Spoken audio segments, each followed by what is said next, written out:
কোনো মায়া হবে হয়তো। এই মায়ের টানেই ছাড়তে পারি সবকিছু, মুছে যায় সব পরিচয়। আমি কে, কোথা থেকে এসেছি, শুধু মনে হয় মোর নাম এই বলে খ্যাত হোক, আমি তোমাদেরই লোক। আর কিছু নয়, এই হোক শেষ পরিচয়।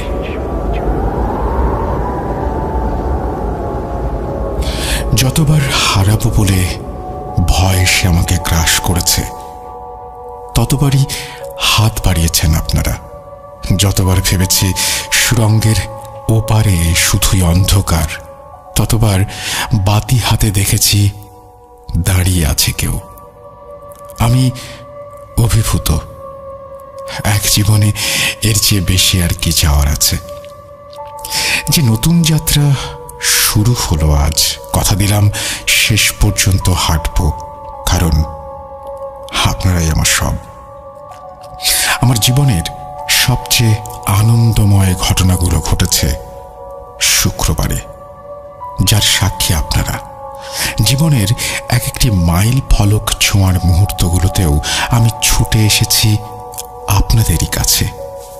ভাগ করে নিয়েছি শিহরণ, ভয়ের আমেজ তাতে মিশিয়েছে বাড়তি কিছু। আমরা চলে গেছি আমাদের প্রতিদিনের পৃথিবী থেকে অন্য এক পৃথিবীতে, যেখানে বারবার হারাতে চাই, কারণ সে পৃথিবীতে আছে ভয়। তবু মুখগুলো সব চেনা, তাই সবকিছুই আনন্দময়। জীবনে তার নিজস্ব নিয়মে আধার আসে, কিন্তু আমি জানি যে কোনো আধার মানেই ভোরের অপেক্ষা, সম্ভাবনার সূর্যোদয়। তাই বিশ্বাস রেখে বলি, বিশ্বাস করা বা না করা একান্তই আপনার ব্যাপার। তাই বলি, সবসময় ভালো থাকি, সবসময় ভালোর দলে।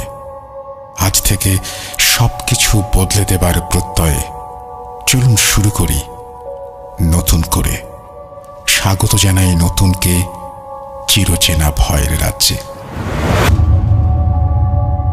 খুবই অন্যরকম কিছু কথা, সব কথাই আমি মাইক্রোফোনের সামনে এসে গড়গড় করে বলি। এই কথাগুলো আমার খুব ভেতরের কথা, যেগুলো আমি আপনাদের সাথে শেয়ার করতে চেয়েছি। বুঝতেই পেরেছেন, সেই কথাগুলো আমাকে লিখে তারপরে শেয়ার করতে হয়েছে। কেন? তার কারণ খুব পরিষ্কারভাবে কিছু কথা আমি আপনাদের বলতে চেয়েছি। আমি জানি যে হাত আপনারা বাড়িয়ে দিয়েছেন, সেই হাত কখনো ফিরিয়ে নেবেন না। আমি জানি সবসময় আমার পাশে থাকবেন। একটা খুবই অন্যরকম পথে আমরা হাঁটতে যাচ্ছি, যে পথে আপনার সবার সহযোগিতা চাই। যদি কথা দেন পাশে থাকবেন, তাহলেই সামনের সময়গুলো শুধুই আমাদের। চলুন শুরু করি এই সমস্ত কথা রেখে আজকের এপিসোড। Bhoot.com with Russell। একটু জানিয়ে দিয়ে, আমাদের ইমেল অ্যাড্রেস হচ্ছে russell.bhoot.com@gmail.com। আমাদের ফেসবুক পেজ হচ্ছে www.facebook.com/russell.স্বাধীন। আমাদের ইউটিউব চ্যানেল হচ্ছে rjrussellbhoot.com। আপনারা জানেন, তারপরেও অনেকেই শোনেন কিন্তু সাবস্ক্রাইব করেন না। সাবস্ক্রাইব না করলে আমি কি করছি না করছি সেটা যেমন আপনি জানতে পারবেন না, ঠিক একইভাবে আমিও বুঝতে পারবো না যে কতজন আসলে আমার সঙ্গে আছেন। এটা জানাটা এই নতুন সময়ের জন্য খুবই জরুরি। যাই হোক, কথা না বাড়িয়ে আমরা সরাসরি ঘটনায় যাব। আর আমি যেরকম বলি যে বিশ্বাস করা বা না করা আপনার ব্যাপার, বলি সবসময় ভালো আছি, সবসময় ভালোর দলে। এই কথাগুলো আপনাদের কারণেই বলি, কারণ আমি জানি যে আপনারা সাথে থাকলে আমার ভালো না থেকে কোনো উপায় নেই।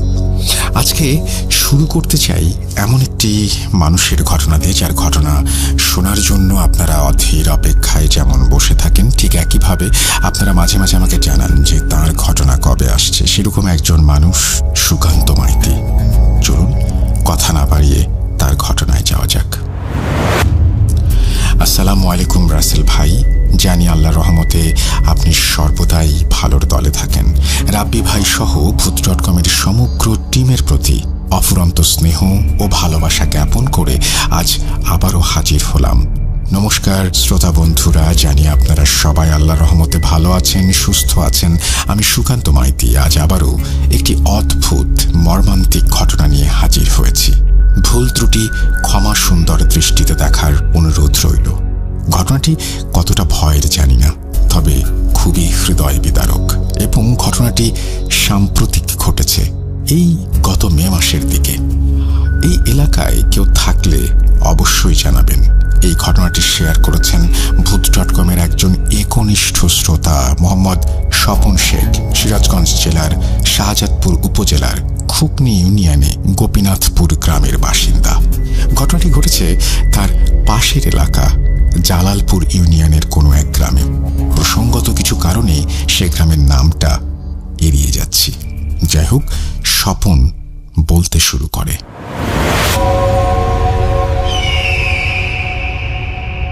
ঘটনা ঘটে মে মাসের প্রথমের দিকে। হঠাৎ করে দুইটি বাচ্চাকে খুঁজে পাওয়া যাচ্ছিল না। এই নিয়ে এলাকায় মাইকিং পর্যন্ত হচ্ছিল। ছেলে দুটো সম্পর্কে আপন খালাতো ভাই ছিল এবং বয়সও প্রায় একই, ওই ৩-৪ মাসের পার্থক্য আর কি। সেদিন রাত ভোর খোঁজাখুঁজি করেও ছেলে দুটোর হদিস মেলেনি। পরদিন সবাই দেখে যমুনা নদীর পার বাঁধার জন্য আমাদের এলাকায় যে প্রচুর বালির স্তূপ রাখা হয়েছিল, তার মাঝে একটি অগভীর ডোবা আছে। সেখানে বাচ্চা দুটোর লাশ ভেসে উঠেছে। বিষয়টাতে সবাই খুব অবাক হয়, কারণ গতরাতে ওই ডোবার মধ্যে নেমেও খোঁজা হয়েছে। মাত্র হাঁটু সমান পানি, এমনকি পাশে যমুনা নদীতে নেমেও খোঁজা হয়েছে, কিন্তু কোথাও পাওয়া যায়নি। এই নিয়ে এলাকার মানুষের মধ্যে অনেক তর্ক বিতর্ক শুরু হয়ে যায়। ডোবাটা খুবই অল্প গভীর, আর নদী থেকে ভেসে যে এখানে আসবে সেরকমও কোনো নালা বা খাল নেই। চারিদিকে বালুর স্তূপে ঘেরা। যাই হোক, পুলিশ এসে লাশ দুটোকে নিয়ে যায়। যদিও ময়না তদন্তে জানা যায় স্বাভাবিকভাবেই পানিতে ডুবেই মৃত্যু হয়েছে বাচ্চা দুটোর। এই মর্মান্তিক ঘটনা ঘটার 1 সপ্তাহ পর এলাকার পরিবেশ মোটামুটি স্বাভাবিক হলেও যে দুজন মা কোলের সন্তান হারিয়েছে তাদের অবস্থা খুবই বেহাল ছিল। আচ্ছা, এখানে বলে রাখি, ওই 2 বোনের মধ্যে বড় বোনের নাম রেহানা এবং ছোট বোনের নাম রোকসানা, ছদ্মনাম। তাদের মধ্যে রেহানার শ্বশুর বাড়ি আমার বাড়ি থেকে 1 কিলোমিটার দূরত্বে, আর রোকসানার বাড়ি নদীর ওপারে ওই 2-2.5 কিলোমিটারের মধ্যে, এবং তাদের বাপের বাড়িও আমাদের এলাকায়। আমার একটা চাউলের ব্যবসা আছে। দোকানটা আমাদের এলাকার বাজারেই। সেখান থেকে ছোট ব্যবসায়ী সহ এলাকার প্রায় সবাই পাইকারি ও খুচরো চাল কেনে। সেই সুবাদে এলাকার প্রায় সবার সাথেই আমার আলাপ বন্ধুত্ব গড়ে উঠেছে। রেহানা এবং রোকসানা আপার ছোট ভাই রাশেদ ভাইও আমার দোকানে চাল নিত। ঘটনার সপ্তাহখানেক পর একদিন রাশেদ ভাই চাল নিতে এলে আমি সেই মর্মান্তিক ঘটনার ব্যাপারে বিস্তারিত জানতে চাই। প্রথমে সে এড়িয়ে যায়, কিন্তু আমি একটু ধরাধরি করতেই এক প্রকার কান্নায় ভেঙে পড়ে। হাজার হোক, আপন রক্তের ছোট্ট 2 ভাগ্নের সাথে এরকম মর্মান্তিক ঘটনা ঘটে গেছে। আমি তাকে সান্ত্বনা দেওয়ার পর সে ধীর স্বরে বলতে শুরু করে। ঘটনার সূত্রপাত আজ থেকে প্রায় 8-9 বছর আগে। বড় আপু রেহানার বিয়ের 9-10 মাস পর ছোট আপু রোকসানারও বিয়ে হয় নদীর ওপারের পাশের গ্রামে। এরই মাঝে একটা সমস্যা দেখা দিতে শুরু করে। রেহানা আপা কোনোভাবেই সন্তান ধারণ করতে পারছিলেন না। প্রথমে বিষয়টা সবাই স্বাভাবিকভাবে নেয়। স্বাভাবিক নিয়মে দুলাভাই রেহানা আপুকে ডাক্তার দেখায়, কিন্তু ডাক্তারের রিপোর্টে কোনো সমস্যা পাওয়া যায় না। এরপরে দুলাভাই আপুকে সান্ত্বনা দেন এবং আশ্বস্ত করে ক্রমাগত চিকিৎসা করিয়ে যাচ্ছিলেন। তবুও আশানুরূপ কোনো ফল পাচ্ছিলেন না তারা। বোঝেনি তো, গ্রাম বাংলার মেয়ে, নানান রকম কথা শুনতে হয়। এক পর্যায়ে আপু নিজের থেকেই টুকিটাকি কবিরাজি চিকিৎসা শুরু করে, অথচ তাতেও কোনো ফল হয় না। আগেই বলেছিলাম ইতোমধ্যে রোকসানা আপুরও বিয়ে হয়ে গেছে, কিন্তু দেখা গেল 6-7 মাস কেটে যাওয়ার পর তারও বাচ্চা ধারণের কোনো লক্ষণ দেখা গেল না। একইভাবে ছোট দুলাভাই রোকসানা আপুকে ডাক্তার দেখায়, চিকিৎসায় সব কিছু ঠিক থাকলেও কোনো ফল মেলে না। সবাই দুশ্চিন্তায় পড়ে যায়। আপারা ভীষণ হতাশ হয়ে পড়েন, যেহেতু 2 আপার বিয়ে আমাদের এলাকাতেই হয়েছে, ফলে সবাই কম বেশি তাদের চেনে। গ্রামে ভেতরে ভেতরে গুজব উঠতে থাকে যে আমাদের বাড়ির মেয়েদের নাকি সন্তান ধারণের ক্ষমতা নেই, আমাদের বাড়ির মেয়েদের বিয়ে হলে নাকি মোটেও বাচ্চা হয় না।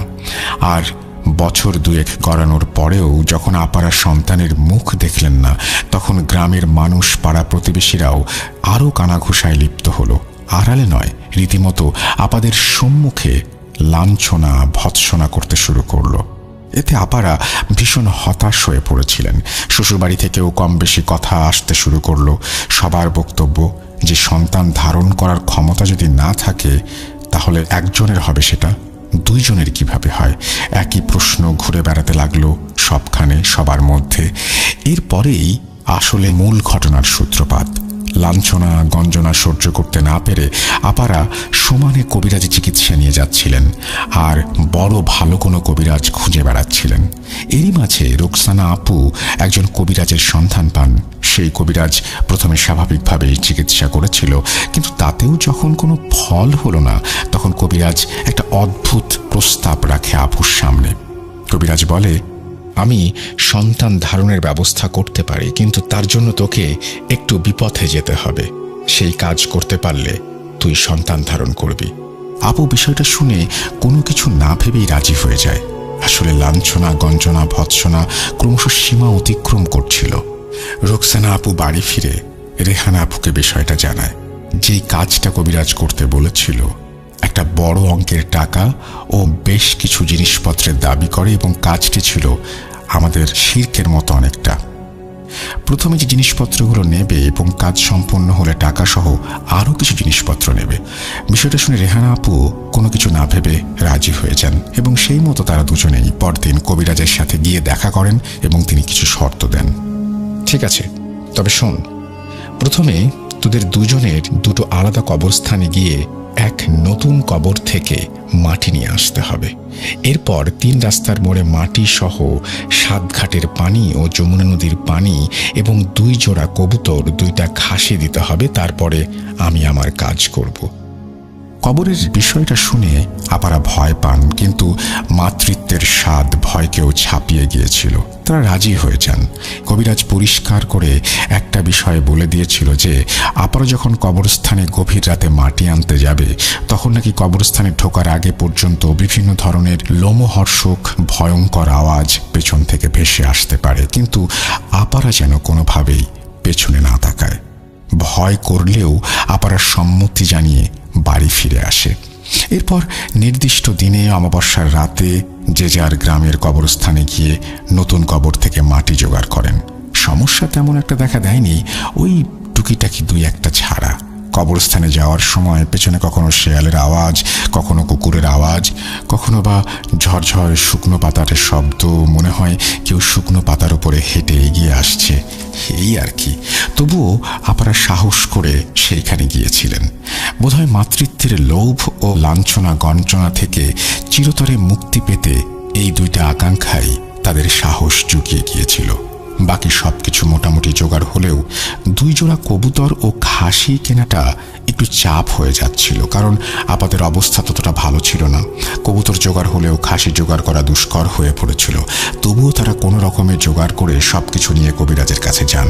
কবিরাজ সবকিছু বুঝে নিয়ে বলেন, ঠিক আছে, তোরা পরবর্তী অমাবস্যায় আয়, আমি 2টি জিনিস দেব, তোরা সেটা ব্যবহার করতে পারলেই তোরা যা চাস তাই হবে। যাই হোক, আপারা আবারও পরবর্তী অমাবস্যার রাতে কবিরাজের বাসায় গেলেন এবং দেখলেন যে দরজা বন্ধ। আপারা কবিরাজের দরজায় যাওয়ার পর দেখেন বন্ধ দরজার ভেতর থেকে কিছু কথোপকথন ভেসে আসছে। কবিরাজের কথা বুঝতে পারলেও অপর প্রান্তের মানুষটির কথা বোঝা যাচ্ছিল না। এটুকুই বুঝতে পেরেছিল তারা ঠাহর করে যে কবিরাজ কাউকে বলছে যে সবকিছু ঠিক আছে, নিয়ম মাফিক সব ব্যবস্থা হবে, এই সব আর কি। অনেকক্ষণ ডাকাডাকির পর কবিরাজ দরজা খুলে আপাদের ভেতরে আসতে বলে। আপারা ভেতরে গেলে কবিরাজ তাদেরকে একটি বিশেষ ধরনের তেল ও খাবার পানি দেয় এবং বলে 7 দিন ওই পানিটি খেতে এবং তেলটি মালিশ করতে বলে। তবে একটা বিষয়, সেটা হচ্ছে যে সন্তান যখন ভূমিষ্ঠ হবে তারপরে কবিরাজ আপাদের কাছে বিশেষ কোনো একটা জিনিস দাবি করবে। সেটা যদি আপারা না দেয় তাহলে নাকি ভীষণ ক্ষতি হয়ে যাবে, এমনকি সেই বাচ্চারও ভীষণ ক্ষতি হতে পারে। আপারা সম্মতি জানিয়ে বাসায় ফিরে আসেন। কবিরাজের কাছ থেকে আসার পর যেখানে এত বছর ধরে নানা ডাক্তারি চিকিৎসায় কোনো ফল হচ্ছিল না, আশ্চর্যজনকভাবে 6 মাসের মধ্যে রেহানা আপু গর্ভবতী হন এবং 4 মাস পরে রোকসানা আপুও গর্ভবতী হন। নির্দিষ্ট সময়ে দুজনের কোল আলো করে 2টি ছেলে সন্তানের জন্ম হয়। এলাকাবাসী যেমন বিস্ময়ে অবাক হয়ে বিষয়টি দেখেছিল, তার থেকেও 2 পরিবার খুবই আনন্দের মধ্যে ভেসেছিল। এর মধ্যে তারা কবিরাজকে দেওয়ার কথা বেমালুম ভুলে যায়, ছেলেদের নিয়ে খুশিতে মেতে থাকে। দেখতে দেখতে বেশ কয়েক মাস কেটে যায়। একদিন কবিরাজ তাদের সঙ্গে হঠাৎ দেখা করে। কবিরাজ খুবই রাগান্বিত হয়ে বলে, কি ব্যাপার, কথা মতো তোরা এলি না? 3 মাস হয়ে গেল, রোকসানারও তো বাচ্চা হয়ে গেছে, তবুও তোরা কথা রাখিসনি। যাদের মাধ্যমে তোদের গর্ভে সন্তান এসেছে তাদের তো আর আটকাতে পারছি না, আর যদি দেরি হয় তাহলে জিন তোদের এবং তোদের বাচ্চাদের ভীষণ ক্ষতি করবে। তোরা সামনের অমাবস্যার রাতে আমার সাথে দেখা করবি। এই বলে কবিরাজ চলে যায়। এদিকে রেহানা আপু কবিরাজের কথা শুনে ভয়ে পড়ে যান। সত্যিই তো প্রায় 6 মাস কেটে গেছে। বড় আপার বাচ্চার বয়স 6 মাস, ছোট আপার বাচ্চার বয়স 3 মাস, কিন্তু তখনও পর্যন্ত তারা কেউই কবিরাজের কাছে যায়নি এবং তারা তার দাবি দাওয়াও পূরণ করেনি। আর দেরি না করে পরের অমাবস্যায় তড়িঘড়ি করে আপারা কবিরাজের বাসায় যান। সন্ধ্যা নামলেও তখনও পশ্চিমের আকাশে হালকা রক্তিম আভার রেশ ধীরে ধীরে অমাবস্যার অন্ধকারে ডুবছিল। তারা এবারে কবিরাজের বাড়ির দরজার বাইরে কিছু ফিসফিস কথা শুনতে পায়। এবারেও কবিরাজের কথা বুঝতে পারলে অপর প্রান্তে থাকা ব্যক্তিদের কথা শোনা যাচ্ছিল না। তবে এটুকু আপারা আন্দাজ করতে পারছিলেন ভেতরে কেউ কবিরাজের সঙ্গে তুমুল ঝগড়া করছে। বেশ কিছুক্ষণ এইভাবে চলার পর কবিরাজ হঠাৎই দরজা খুলে আপাদের সামনে দেখে আতঙ্কে বিস্ময়ে চেঁচিয়ে ওঠেন, এই তোদের জন্য আজকে আমার এই দুর্দশা। তোরা যদি দ্রুত আমার বলা শর্তগুলো পূরণ না করিস তাহলে কিন্তু ফল ভালো হবে না। আমি মরতে নারাজ। নিজের প্রাণ বাঁচাতে আমি সেই শয়তান জিনদের তোদের বাচ্চাদের পেছনেই লেলিয়ে দেব, এই বলে রাখলাম। আপারা পরিষ্কার করে কবিরাজের কাছে শুনতে চায় যে কি চায় সে। কবিরাজ ভয়ার্ত কণ্ঠে বলে, সেই শয়তান জিনগুলো এখন খেপে গেছে। এদের শান্ত করতে হলে তোরা 2 বোন মিলে 2 মণ করে 4 মণ মিষ্টি, 2 জোড়া রাম ছাগল অবশ্যই দিবি। 2 জোড়া রাম ছাগলের মূল্য বাংলাদেশি টাকায় প্রায় 3 থেকে 4 লক্ষ টাকা এবং মিষ্টির দামও নেহাত কম নয়। আগেই বলেছি 2 বোনের অবস্থা ততটা সচ্ছল ছিল না। এতগুলো টাকা একসঙ্গে তারা বের করতে পারবে? আপারা বিনীতভাবে অনুরোধ করে কবিরাজকে বলে যদি টাকাটা কিছুটা কমানো যায় তাহলে এটা তাদের পক্ষে দেয়া সম্ভব হবে, না হলে সম্ভব না। সেই কথা শুনে কবিরাজ আবারও চরম খেপে যায় এবং চেঁচিয়ে উঠে বলে, তোদেরকে আগেই বলেছিলাম যা চাইবো শর্ত মাফিক তাই দিতে হবে, নইলে ভীষণ বিপদ। তোরা যদি এখন রাজি না থাকিস তাহলে তোদের বাচ্চাদের প্রাণ নিয়ে টানাটানি হবে। এই পর্যায়ে রেহানা আপু চুপ থাকলেও রোকসানা আপু রীতিমতো রেগে যায় এবং বাত বিতণ্ডার ঝগড়াঝাটি শুরু করে দেয় কবিরাজের সাথে। আপু চেঁচিয়ে বলে ওঠে, যত সব ভণ্ডামি! আল্লাহ যদি বাচ্চা না দেয় তাহলে কি বাচ্চা হতো? তোমার এই ভণ্ডামি বন্ধ করো, এত কিছু দেওয়া আমার পক্ষে সম্ভব না। আরও কিছু কথা কাটাকাটির পর আপু ভীষণভাবে খেপে গিয়ে কবিরাজের সামনে যত জিনিসপত্র ছিল সব লণ্ডভণ্ড করে, লাথি মারে। রেহানা আপুকে নিয়ে সেখান থেকে তারপরে চলে আসে। আসার সময় কবিরাজ পেছন থেকে চেঁচিয়ে বলে, ঠিক আছে যা যা, তোদের কিছু দিতে হবে না, খুব শীঘ্রই তোরা টের পাবি। আরও বেশ কয়েক মাস কেটে যায়। বাচ্চারা তখন ধীরে ধীরে হামাগুড়ি দিতে শুরু করে। এরই মাঝে একটা অদ্ভুত বিষয় শুরু হয়। একদিন রেহানা আপু দেখে ছেলে হঠাৎই সন্ধ্যার পর থেকে ভীষণ কান্নাকাটি করে। সে কান্না থামতেই চায় না, সারা রাত কান্না করে। আপু বেশ দুশ্চিন্তায় পড়ে যায়। পরদিন রোকসানা আপুকে ফোন দিয়ে সব বলে।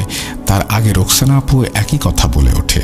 বাচ্চা দুটো প্রায় 1-1.5 কিলোমিটার দূরত্বে দুটো আলাদা আলাদা বাসায় বড় হচ্ছে, তা সত্ত্বেও একই সময়ে সন্ধ্যার পরে কেন বাচ্চা দুটি প্রচণ্ড কান্না করে? মানে সে কান্না থামানো যায় না। এভাবে আরও বেশ কয়েকদিন কেটে যায়। ডাক্তার দেখিয়ে তবুও কোনো মতেই বাচ্চা দুটোকে সামলানো যাচ্ছিল না। নিয়ম করে প্রতিদিন সন্ধ্যার পরেই বাচ্চা দুটো কান্না শুরু করত। সেই কান্না ধীরে ধীরে বাড়তে থাকে। যেন মনে হয়েছে বাচ্চা দুটো কোনো কিছুর আতঙ্কে কান্নাকাটি করছে। ওইটুকু শিশু দোলনায় ঘুমানোর সময় হঠাৎ ঝাঁকুনি দিয়ে জেগে উঠে কান্না শুরু করত। এইভাবে বেশ কয়েকদিন চলার পর বাচ্চা দুটো ভীষণভাবে দুর্বল হয়ে পড়ে। হাড়গোড়গুলো বেরিয়ে আসে, কেবলই যেন চামড়া দিয়ে ঢাকা আছে জীবন্ত প্রাণ দুটি। বাচ্চা দুটো দিনের বেলায় স্বাভাবিক থাকলেও সমস্যাটা দেখা দিত শুধুমাত্র সন্ধ্যার পর থেকে সারা রাত। আপারা ভীষণ চিন্তায় পড়ে যান। হয়তো ঝামেলা হবার পর কবিরাজ বোধহয় কিছু একটা করেছে। পরিস্থিতি ক্রমশ বেহালের দিকে যাচ্ছিল দেখে আব্বার নির্দেশে আপারা বাচ্চাদের নিয়ে চিকিৎসার জন্য আমাদের বাসায় কিছুদিনের জন্য থাকতে আসেন। তারা আমাদের পাশের মসজিদের ইমাম সাহেবকে বিষয়টা জানান। সবকিছু শুনে ইমাম সাহেব জানান যে মাগরিবের আজানের পর তিনি আমাদের বাসায় আসবেন। মাগরিবের পর ইমাম সাহেব কথা মতো বাসায় আসেন, কিন্তু বাসার সীমানায় ঢোকার আগেই নাউজুবিল্লাহ আস্তাগফিরুল্লাহ বলে পুনরায় ফিরে যান। আমি উঠোনেই ছিলাম। আচমকাই আঁখ থেকে ইমাম সাহেবের এইভাবে ফিরে যেতে দেখে খুবই অবাক হই এবং পিছু পিছু দ্রুত তার বাসায় যাই। সেখানে গিয়ে জিজ্ঞেস করতে উনি খুবই আতঙ্কিত স্বরে বলেন, দেখো রাশেদ, আমি এই কাজটা করতে পারবো না। সন্ধ্যাবেলায় নামাজ আদায় করে বাসা থেকে বেরোনোর পর থেকেই রাস্তায় কেন জানি অস্বস্তি অনুভব করছিলাম। চারপাশে মনে হচ্ছিল বেশ কয়েকটা ছায়া মূর্তি ঘুরে বেড়াচ্ছে। তবুও আমি তোয়াক্কা না করে দোয়া দুরুদ পড়ে এগোতে থাকি। কিন্তু তোমাদের বাসার সামনে পৌঁছানোর পর দক্ষিণের আম গাছটার দিকে চোখ পড়তে শিউরে উঠি। দেখি 4টি কালো ধোঁয়ার মতো অবয়ব গাছের ডালে বসে আছে। কিছুই বোঝা যাচ্ছিল না ঠিক করে। আচমকাই অবয়বগুলো একসাথে যেন চাপা কণ্ঠে বলে ওঠে, ভেতরে যাচ্ছিস, লাশ হয়ে ফিরবি। সত্যি বলতে এরপর আমার আর সাহসে কুলায় নাই। আমার পক্ষে সম্ভব না, তোমরা অন্য কোনো বড় আলেম অথবা হুজুরকে দেখাও। সব শুনে আমি বাড়ি ফিরে যাই। রাতে আব্বার সাথে আলোচনার পর ঠিক করি সকালে আমরা শাহাদাতপুরের মাজারে যাব। সেই মতো পরদিন সকালে আমরা সেখানে যাই। আপনি তো জানেন সেখানে আল্লাহওয়ালা পরহেজগার কবিরাজ হুজুর থাকেন। সেই রকম একজন হুজুরকে সমস্ত বিষয় খুলে বললে উনি বলেন যে ওনাদের বড় আলেমকে বিষয়টা তিনি জানাবেন। সেই মতে উনি আমাদের সেই বড় আলেমের কাছে নিয়ে যান।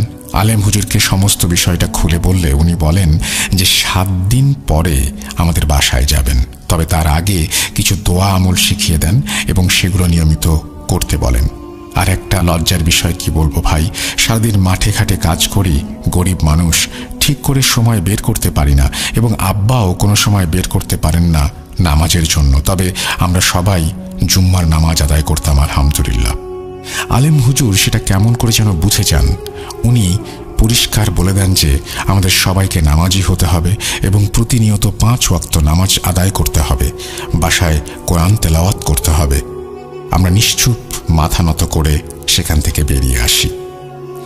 যেহেতু সমস্যা হচ্ছে তাই আলেম হুজুরের নির্দেশে আমরা সেদিন থেকে 5 ওয়াক্ত নামাজ আদায় করা শুরু করি। আপনি তো জানেন আম্মা নাই অনেক দিন হলো, আর আমিও এখনো পর্যন্ত বিয়ে থা করিনি।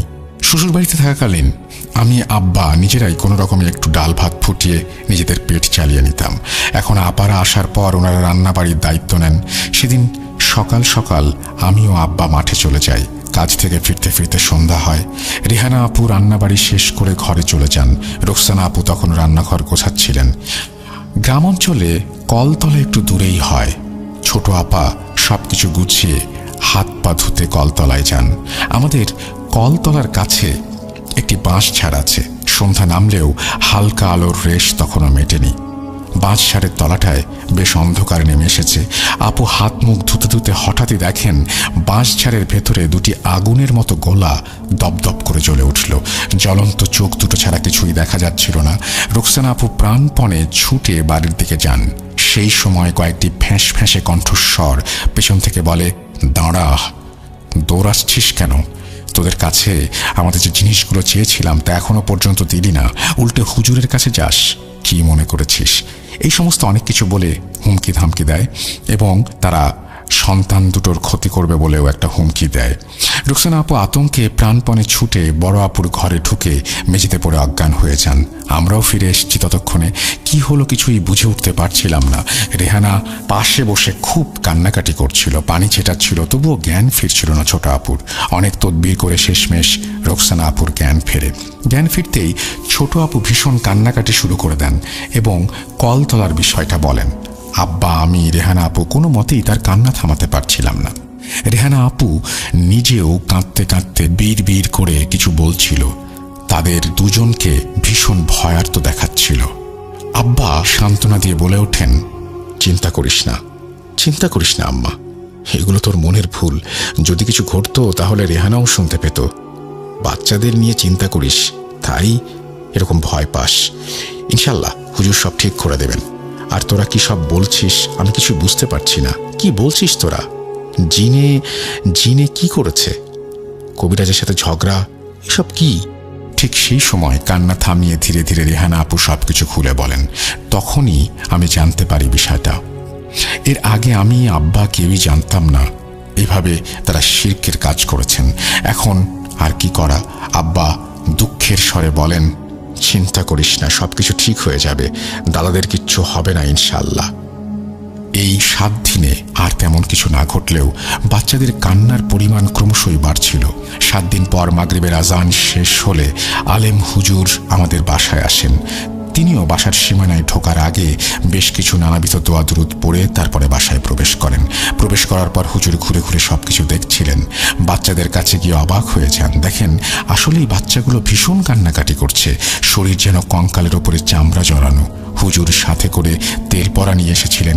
কিছু দোয়া দুরুদ পড়ে বাচ্চাদের নাকে, বুকে, মুখে মালিশ করে দেন। সবাই অবাক হয়ে দেখলাম এতদিন ধরে বাচ্চাদের যে কান্না সন্ধ্যার পর থেকে থামানো যেত না, সেই বাচ্চারা হঠাৎই শান্ত হয়ে যায়। হুজুর আপুদের উদ্দেশ্য করে বলেন, এবার তোমরা বাচ্চা দুটোকে কিছু খেতে দাও, ইনশাল্লাহ খাবে।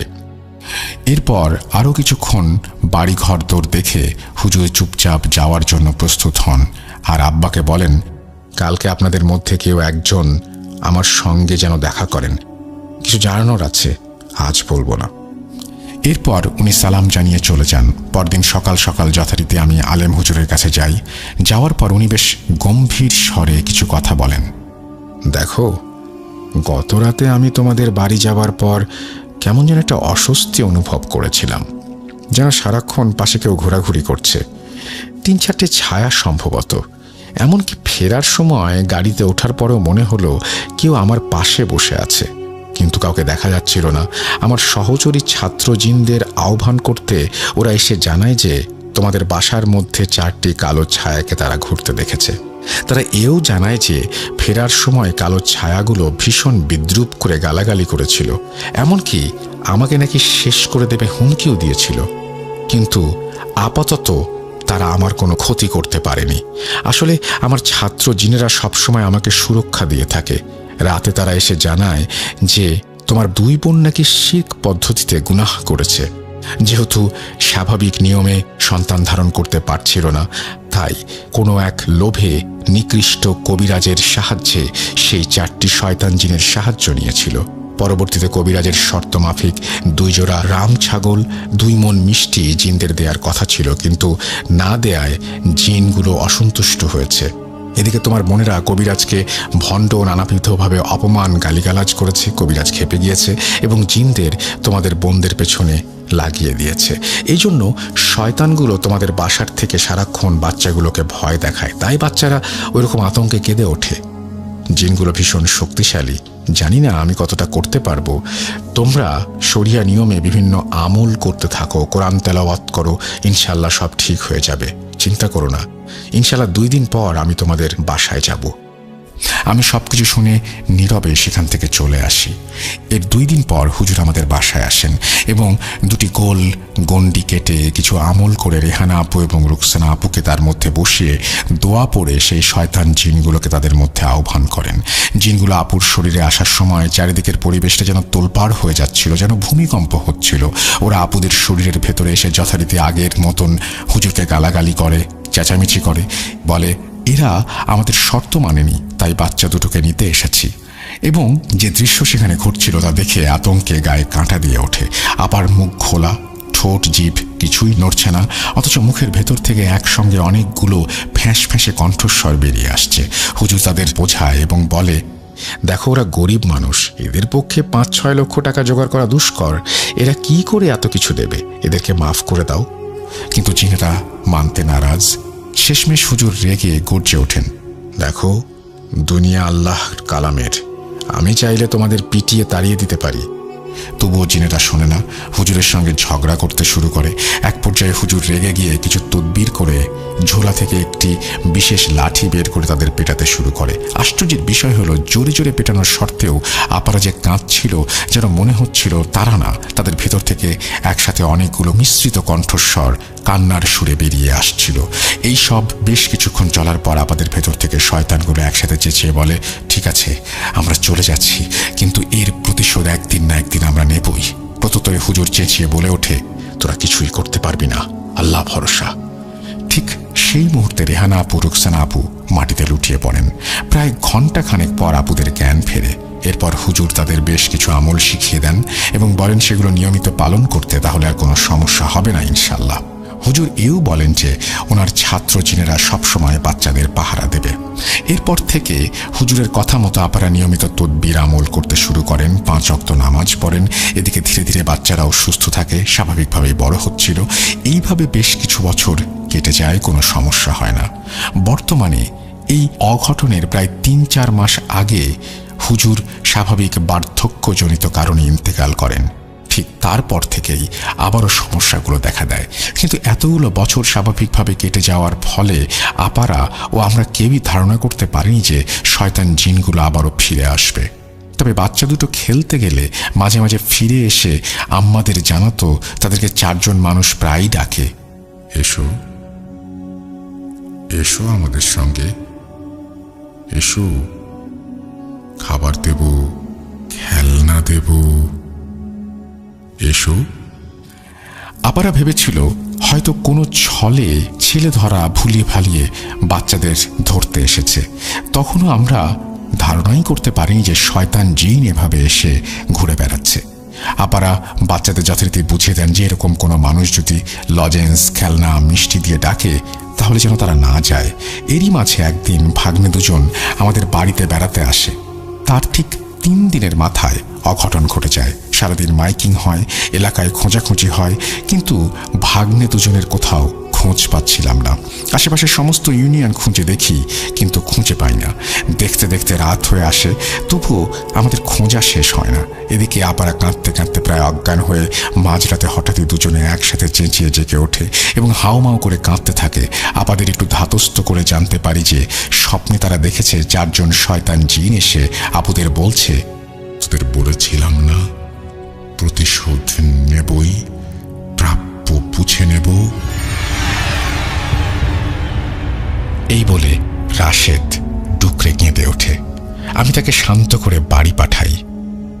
এই ছিল ঘটনা ভাইয়া। কতটা ভয়ের জানি না, তবে বিষয়টা খুবই মর্মান্তিক। অত্র এলাকার কেউ শুনলে অবশ্যই বিষয়টা সম্পর্কে অবগত থাকবেন। এই বলে স্বপন থামে। পানিতে ডুবে মৃত্যু দুর্ভাগ্যজনক হলেও ব্যাপারটার মধ্যে কি সত্যিই কোনো অলৌকিকতা লুকিয়ে আছে তা বিচার করার হামিকে, যার সাথে ঘটেছে কেবল সেই এর মর্মান্তিক বিষয়গুলো উপলব্ধি করতে পারবে। আল্লাহ নিষ্পাপ শিশু দুটিকে জান্নাত দান করুন, আমিন। স্বপন ঘটনা পরবর্তী বাচ্চা দুটোর ছবি দিয়েছিল, যা খুব মর্মান্তিক, আপনাকে পাঠালাম। আজ এই পর্যন্তই। আবারও হাজির হব অন্য কোনো এপিসোডে। ভালো থাকুন, সুস্থ থাকুন, ভূত.com-এর সাথে থাকুন। আল্লাহ হাফেজ। এই বলে সুকান্ত মাইতি তার ঘটনা শেষ করেছেন। আশা করছি তার ঘটনা আপনাদেরও ভালো লেগেছে। যদি ভালো লাগে অবশ্যই আমাদের জানাবেন, ভালো না লাগলেও আমাদেরকে জানাবেন।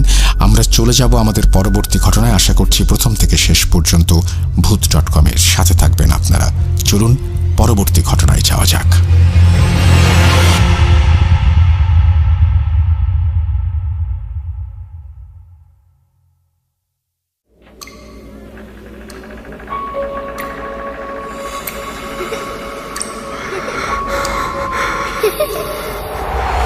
লুকোচুরি খেলবে?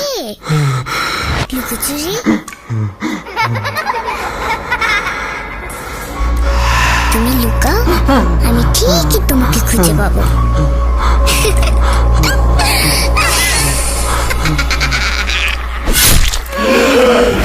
Bhoot.com with Russell. Welcome back. আপনাদের সবাইকে আরও একবার স্বাগত জানাচ্ছি। আমি রাসেল। আশা করছি আপনারা সবাই ভালো আছেন এবং ভালোর দলে আছেন। আমিও ভালো আছি এবং ভালোর দলে আছি। আমরা চলে যাব আমাদের পরবর্তী ঘটনায়। আশা করছি আমাদের ঘটনাগুলো আজকে আপনাদের ভালো লাগছে। চলুন কথা না বাড়িয়ে ঘটনায় চলে যাই। আসসালামু আলাইকুম রাসেল ভাই, আশা করি ভালো আছেন। আপনি বরাবরই ভালোর দলের লোক। আজকের ঘটনা আমার বড় ভাইয়ের মেয়ে সাদিয়ার সাথে ঘটা। নিজ মুখে পড়ে শোনাবেন আশা করি। আমি তানভীর হাসান, বাসা টাঙ্গাইল। আনুমানিক তখন 2007-2008। সাদিয়া তখন ক্লাস 3-তে পড়ে। একদিন সাদিয়া আর ওর মা ওর খালাতো বোনের হোস্টেলে যায় বিকেলবেলা। বলে রাখা ভালো, সাদিয়া অনেক সুন্দরী এবং অনেক গুণ আছে ওর মধ্যে। তো বিকেলে গেল হোস্টেলে, সাথে ছিল মাছ ভাজা প্লাস আরও কিছু। মেইন রাস্তা থেকে হোস্টেলে যাওয়ার সময় সামনে অনেক প্রাচীন বট গাছ। লোকমুখে শোনা যায় এই গাছটা নাকি ভালো না, খারাপ কিছু আছে। আবার পাশে ছিল শ্যাওলা জমা পুকুর। কেন এই কথা বললাম কিছুক্ষণ পরই বুঝতে পারবেন। সাদিয়ার কাজিনের সাথে দেখা হলো। এখন ওরা চলে আসবে। যখনই বট গাছের নিচে আসে তখনই সাদিয়ার শরীর ভার হয়ে যায়। এই কথাটা ওর মাকে বলে। ওর মা কিছু না বলে চুপচাপ বাসায় চলে আসে। তখন মাগরিবের আজান দেয়। রাতে তেমন কোনো ঘটনা ঘটেনি। ঘটনা ঘটে পরদিন সকালে। হঠাৎ সাদিয়ার শরীরে অনেক জ্বর। সবাই পানি ঢালছে, কোনো মতেই কমে না। মেডিসিন নিয়ে আসা হলো, কিন্তু তাতেও কোনো লাভ হচ্ছে না। সাদিয়া এমন ছিল, কিন্তু যখনই সন্ধ্যা হলো, বিশ্বাস করুন রাসেল ভাই, ওর মুখটা একদম লাল হয়ে গেল। শরীর দুর্বল, সে কারণে উঠতে পারছে না। এদিকে তখন প্রায় 6টা বাজে। সাদিয়াকে ধরে নিয়ে এসে আমাদের বড় ঘরে আনা হলো। বিছানায় শুয়ে মাথায় পানি ঢালা হচ্ছে। বড় ঘর বলতে আগের দিনে যেমন একটা প্রধান ঘর ছিল, তেমন আমাদের ছিল প্রধান ঘর বা বড় ঘর। বিছানায় শোয়ানোর কিছুক্ষণ পরেই সাদিয়ার খিঁচুনি শুরু হয়ে গেল। আমরা সবাই ভয় পেয়ে গেলাম। যেমন তেমন খিঁচুনি না, এ যেন বিছানা থেকে ওপরের দিকে উঠতে যাচ্ছে। আমরা আরও ভয় পেয়ে যাই। সবাই পানি ঢালা বাদ দিয়ে ওকে ধরে শান্ত করার চেষ্টা করি। কিন্তু একটা জিনিস কেউ খেয়াল করেনি, সাদিয়া তো কালকে দুপুর থেকে ঠিক করে কিছু খায়নি, তবে এত শক্তি পেল কিভাবে? এই চিন্তা করার সাথে সাথে আরও বড় কিছু হবে যে সেটা আমরা বুঝতে পারিনি। সাদিয়া শুয়ে থাকা অবস্থায় উঠে দাঁড়িয়েছে।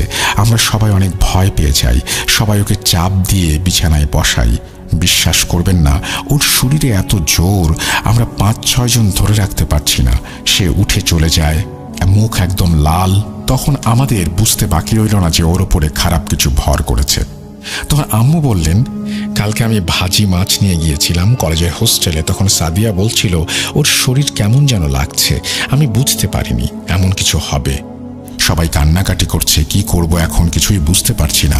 হঠাৎ একজন জানায় আমাদের পাশের এলাকা পালপাড়ায় এমন একজন কবিরাজ আছে যে এই সব নিয়ে কাজ করে।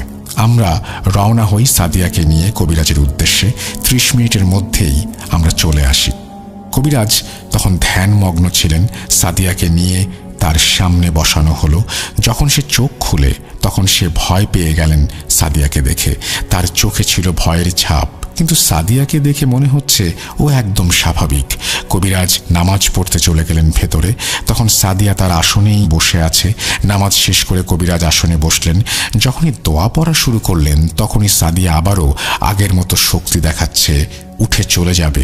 তখনই সবাই মিলে আবারও ধরে বসাই। আর তখন কবিরাজ সবাইকে বলেন পিছিয়ে যেতে, কেউ যেন ওকে স্পর্শ না করে।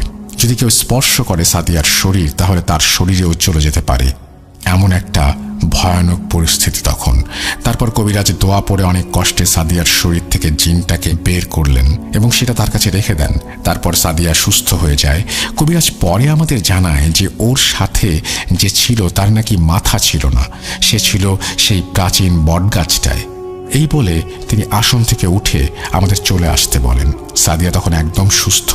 যদি এখানেই সব শেষ হতো তাহলে অনেক ভালো হতো, কিন্তু কপালে আরও কি লেখা ছিল তখনও আমরা কি কিছু বুঝতে পেরেছিলাম? অনেক বছর চলে যায়। এখন 2021। সাদিয়া মেডিকেলে পরীক্ষা দেবে। আগেই বলেছি ওর অনেক গুণ। এটাও ওর গুণ ছিল, ও লেখাপড়ায় ভালো। পরীক্ষার ঠিক 6 মাস আগে আবার হঠাৎ আগের মতো জ্বর, মাথা ব্যথা, অনেক বেশি অসুস্থ হয়ে পড়ে। অনেক ডাক্তার দেখানো হলো। সবাই বললেন বেশি পড়ার চাপে নাকি ওর নার্ভে সমস্যা হয়েছে। আমরা ধানমন্ডি একটা হসপিটালে নিয়ে যাই, তাকে দেখাই। অনেক মেডিসিন তারা অ্যাডভাইস করে।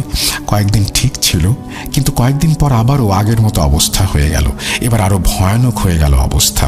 এখন শরীর কাঁপুনি দিয়ে জ্বর আসে। 1 ঘন্টা পরেই সে উঠে বসে থাকে। আমরা খেয়াল করলাম সে কথা বলতে পারছে না, কানেও শুনতে পারছে না। আমরা অনেক ভয় পেয়ে যাই। আমরা এই কাহিনীগুলো জানতে পারছি সাদিয়ার হাতের লেখায়। হ্যাঁ, ও খাতায় লিখে লিখে দেখিয়েছে, মেসেঞ্জারে মেসেজও করেছে আমাকে যে সে কিছু শুনতে পারছে না, কথা বলতে পারছে না, তার মাথায় অনেক ব্যথা, আরও অনেক কিছু। কিছুটা এমন তার মাথায় মনে হচ্ছে কেউ মরিচ ঘষছে, কাঁচা মরিচ। মগজ বের করে কেউ যেন সেখানে মরিচ মিশিয়ে দিচ্ছে। এগুলো বলার পরেই শুরু হলো আসল কাহিনী। সাদিয়ার নিজের হাতের ভেইনগুলো নিজেই টেনে ছিঁড়তে যায়, আমরা আটকাই। মাথায় যখন ব্যথা করে অনেক বেশি, তখনও মাথার চুলগুলো টেনে ছিঁড়তে চায়। রক্ত বেরিয়ে এসেছিল একবার। 5-6 জন মিলে আমরা ওকে ধরে রেখেছিলাম। এক মুহূর্তের জন্য হাত ছাড়লে নিজের হাত নিজেই কামড়ে ছিঁড়তে চায়, চুল ছেড়ে। যখন সে নিজের চুল ধরে আমরা কেউ ছাড়াতে পারি না। অনেক দোয়া কালাম পড়ি, তখন সে ছেড়ে দেয়। এইভাবে 2-3 দিন চলতে থাকে।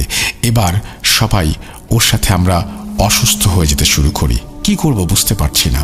ছোটাছুটি কম করলাম না। এরই মধ্যে মনে হয়েছে সেই কবিরাজের কথা। তার খবর নিতে পাঠালাম একজনকে। তিনি বললেন কবিরাজ নাকি তার 1-2 বছর পরেই মারা গেছেন।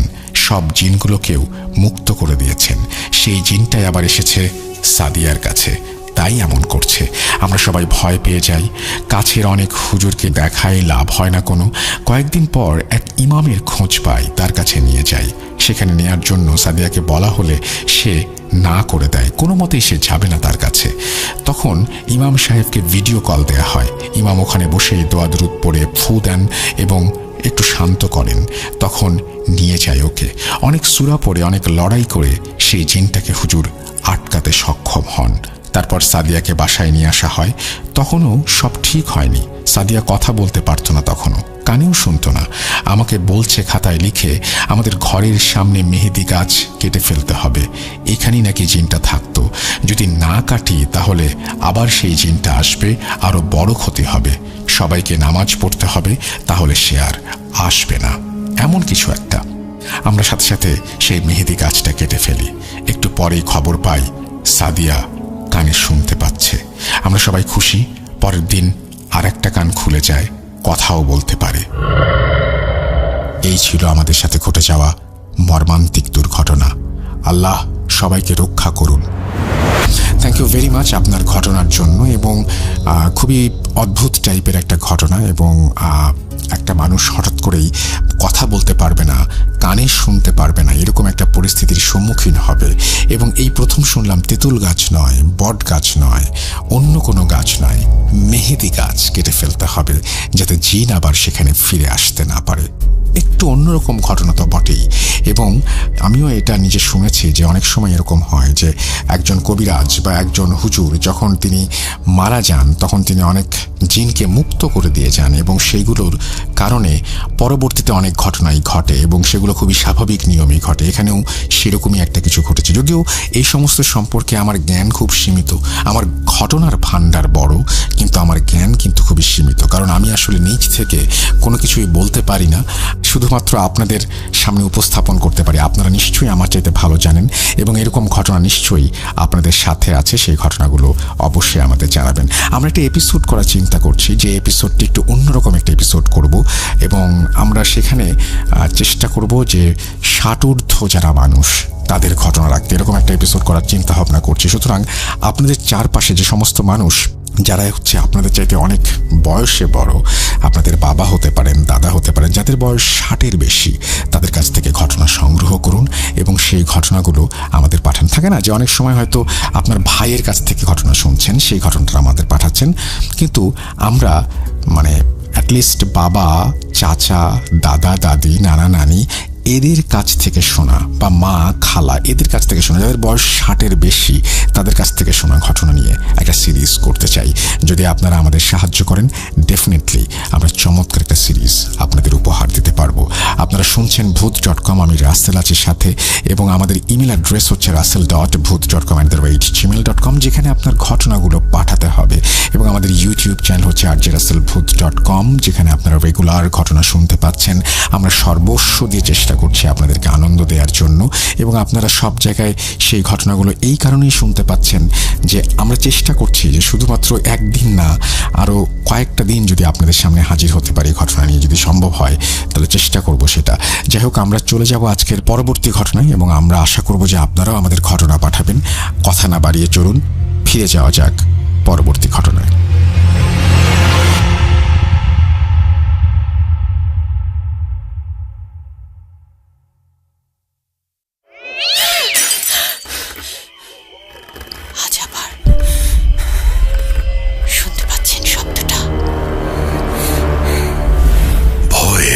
আরেক নাম ভূত.com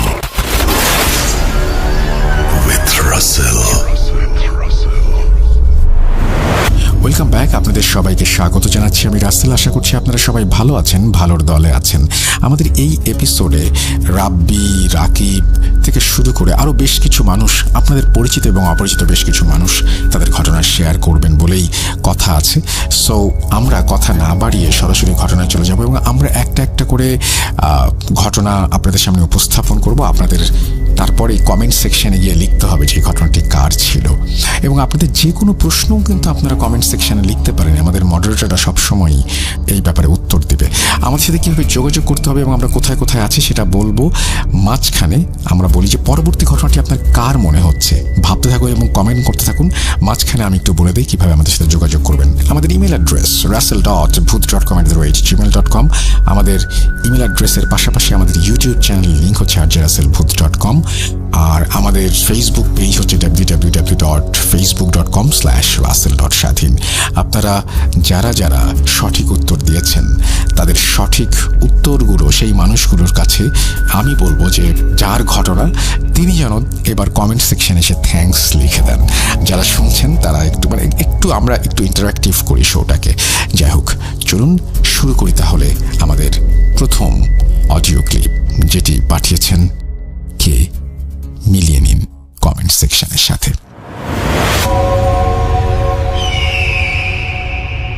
আসসালামু আলাইকুম প্রিয় লিসেনার্স এবং রাসেল ভাইয়া। আমি সাধারণত লিখেই ঘটনাগুলো শেয়ার করি আপনাদের সাথে, কিন্তু আজকে মনে হইলো যে না, একটা ঘটনা আমি আসলে অডিও রেকর্ড করেও পাঠাই, যেহেতু কিছু ব্যস্ততার কারণে আমি লেখার সময় পাচ্ছি না। ছোট ঘটনা বলে ভাবলাম অডিও রেকর্ড করে আপনাদের সাথে শেয়ার করি। যাই হোক, এখন যে ঘটনাটা আমি শেয়ার করব এইটা আমাকে যিনি শেয়ার করছে ওনার বয়স বেশ অনেকটাই হয়ে গেছে। ঘটনাটা 2003 সালের, এবং উনি তখন যুবক বয়সের ছিলেন। ওনারা যেটা করতেন, উনি গ্রামে ছিলেন, উত্তরবঙ্গেরই কোনো একটা জেলায় ওনার বাড়ি, আমি জেলার নামটা বলতেছি না। উনি ওনার পরিচয়টা গোপন রাখতে বলছেন আর কি। উত্তরবঙ্গের আপনারা জানেন যে শীতকালে কি পরিমাণ আসলে শীত পড়ে, এবং কুয়াশা তো মাত্রা অতিরিক্ত কুয়াশা পড়ে, যে শীত এবং কুয়াশায় অবস্থা খারাপ থাকে উত্তরবঙ্গের যখন বেশ শীতকালের মাঝামাঝি চলে। তখন উনি এইরকম একটা শীতের সময়ে ওনাদের একটা ডোবা ছিল বিলের মধ্যে, বিল বলতে হচ্ছে ধানের জমির মধ্যে একটা ডোবা ছিল যেটা ওনার বাড়ি থেকে বেশ খানিকটা দূরে। তো ওই ধানের জমির মধ্যে যে ডোবাটা ছিল, শীতকালে সাধারণত আপনারা জানেন যে ডোবার মধ্যে পানি কম থাকে, তো শীতকালে হচ্ছে ডোবাটা সেচে অনেকেই মাছ ধরে। ওনাদের প্ল্যান ছিল যে ওনারা হচ্ছে ডোবাটা সেচে ওখান ডোবাটা মাছ ধরবে। তো এই ক্ষেত্রে ওনার যে কাজিন ছিল, ওনার গ্রামের আরো প্রায় 7-8 জন কাজিন ছিল, সবাই মিলে একটা প্ল্যান করে যে তারা হচ্ছে মাছ ধরতে যাবে আগামীকাল।